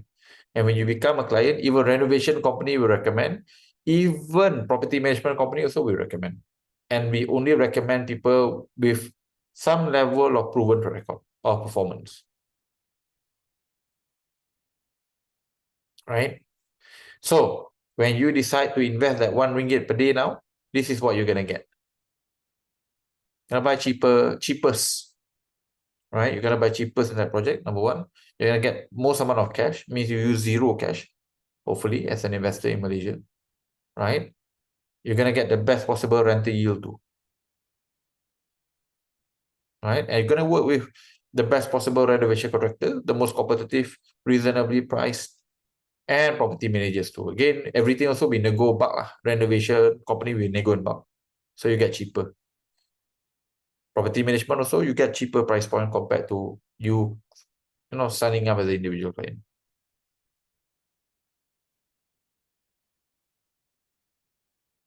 Okay? So this is what you're gonna get, lah, guys. We just use data. It's not that we are great.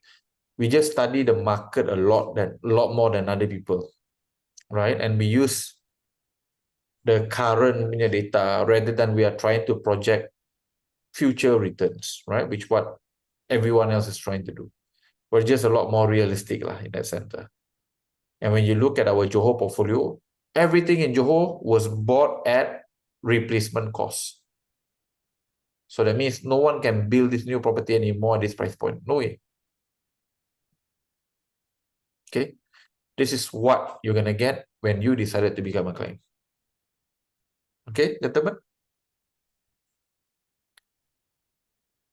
All right. I think that's the last questions for tonight. Before we end the sessions, do you have any last word to say? First and foremost, I want to thank you, the panelists, Zakri, William, Mazri, and Albee, for preparing the slides, presenting. I hope it was useful to all of you guys. And like I said, my goal tonight is to, in a way, Malaysia has always not had a good name, guys. A lot of people buy Malaysia property, don't make money, especially coming from Singapore. I'm hoping that we can change that. And the way you change that is that when you buy property in Malaysia, you don't use emotion, right? You don't buy what the agent is saying, but you look at the facts, you look at the data. And I think when you look at what we presented tonight, which is like 30% of what we do, right? 30% of what we do, you already know we already using more data than anyone else in the industry, right? And again, to buy safely in Malaysia is actually quite simple. Make sure your unit is the lowest price point in that area and in that development. All right. Number two, you've got maximum cash out so that you can renovate your unit properly. Third, deploy the right rental strategy using the right renovation operators, property management operator. That's it. If you do that, very hard to lose money in Malaysia. And if you decide to become a client tonight, we give you a shortcut to all of that. Buy cheap, get the maximum number of cash out, get the best renovation contractor, property management operator. You can do that. Very hard to lose money, guys. All right. That I hope you buy in Malaysia safely as a client or non-client. And for those who have decided to become a client, welcome on board. I guess we're going to see you guys soon. All right. And buy great properties in Malaysia. Assalamualaikum. Have a great weekend. Great week ahead, everyone. Bye, guys. Bye-bye, everyone. Assalamualaikum and good night. Bye-bye.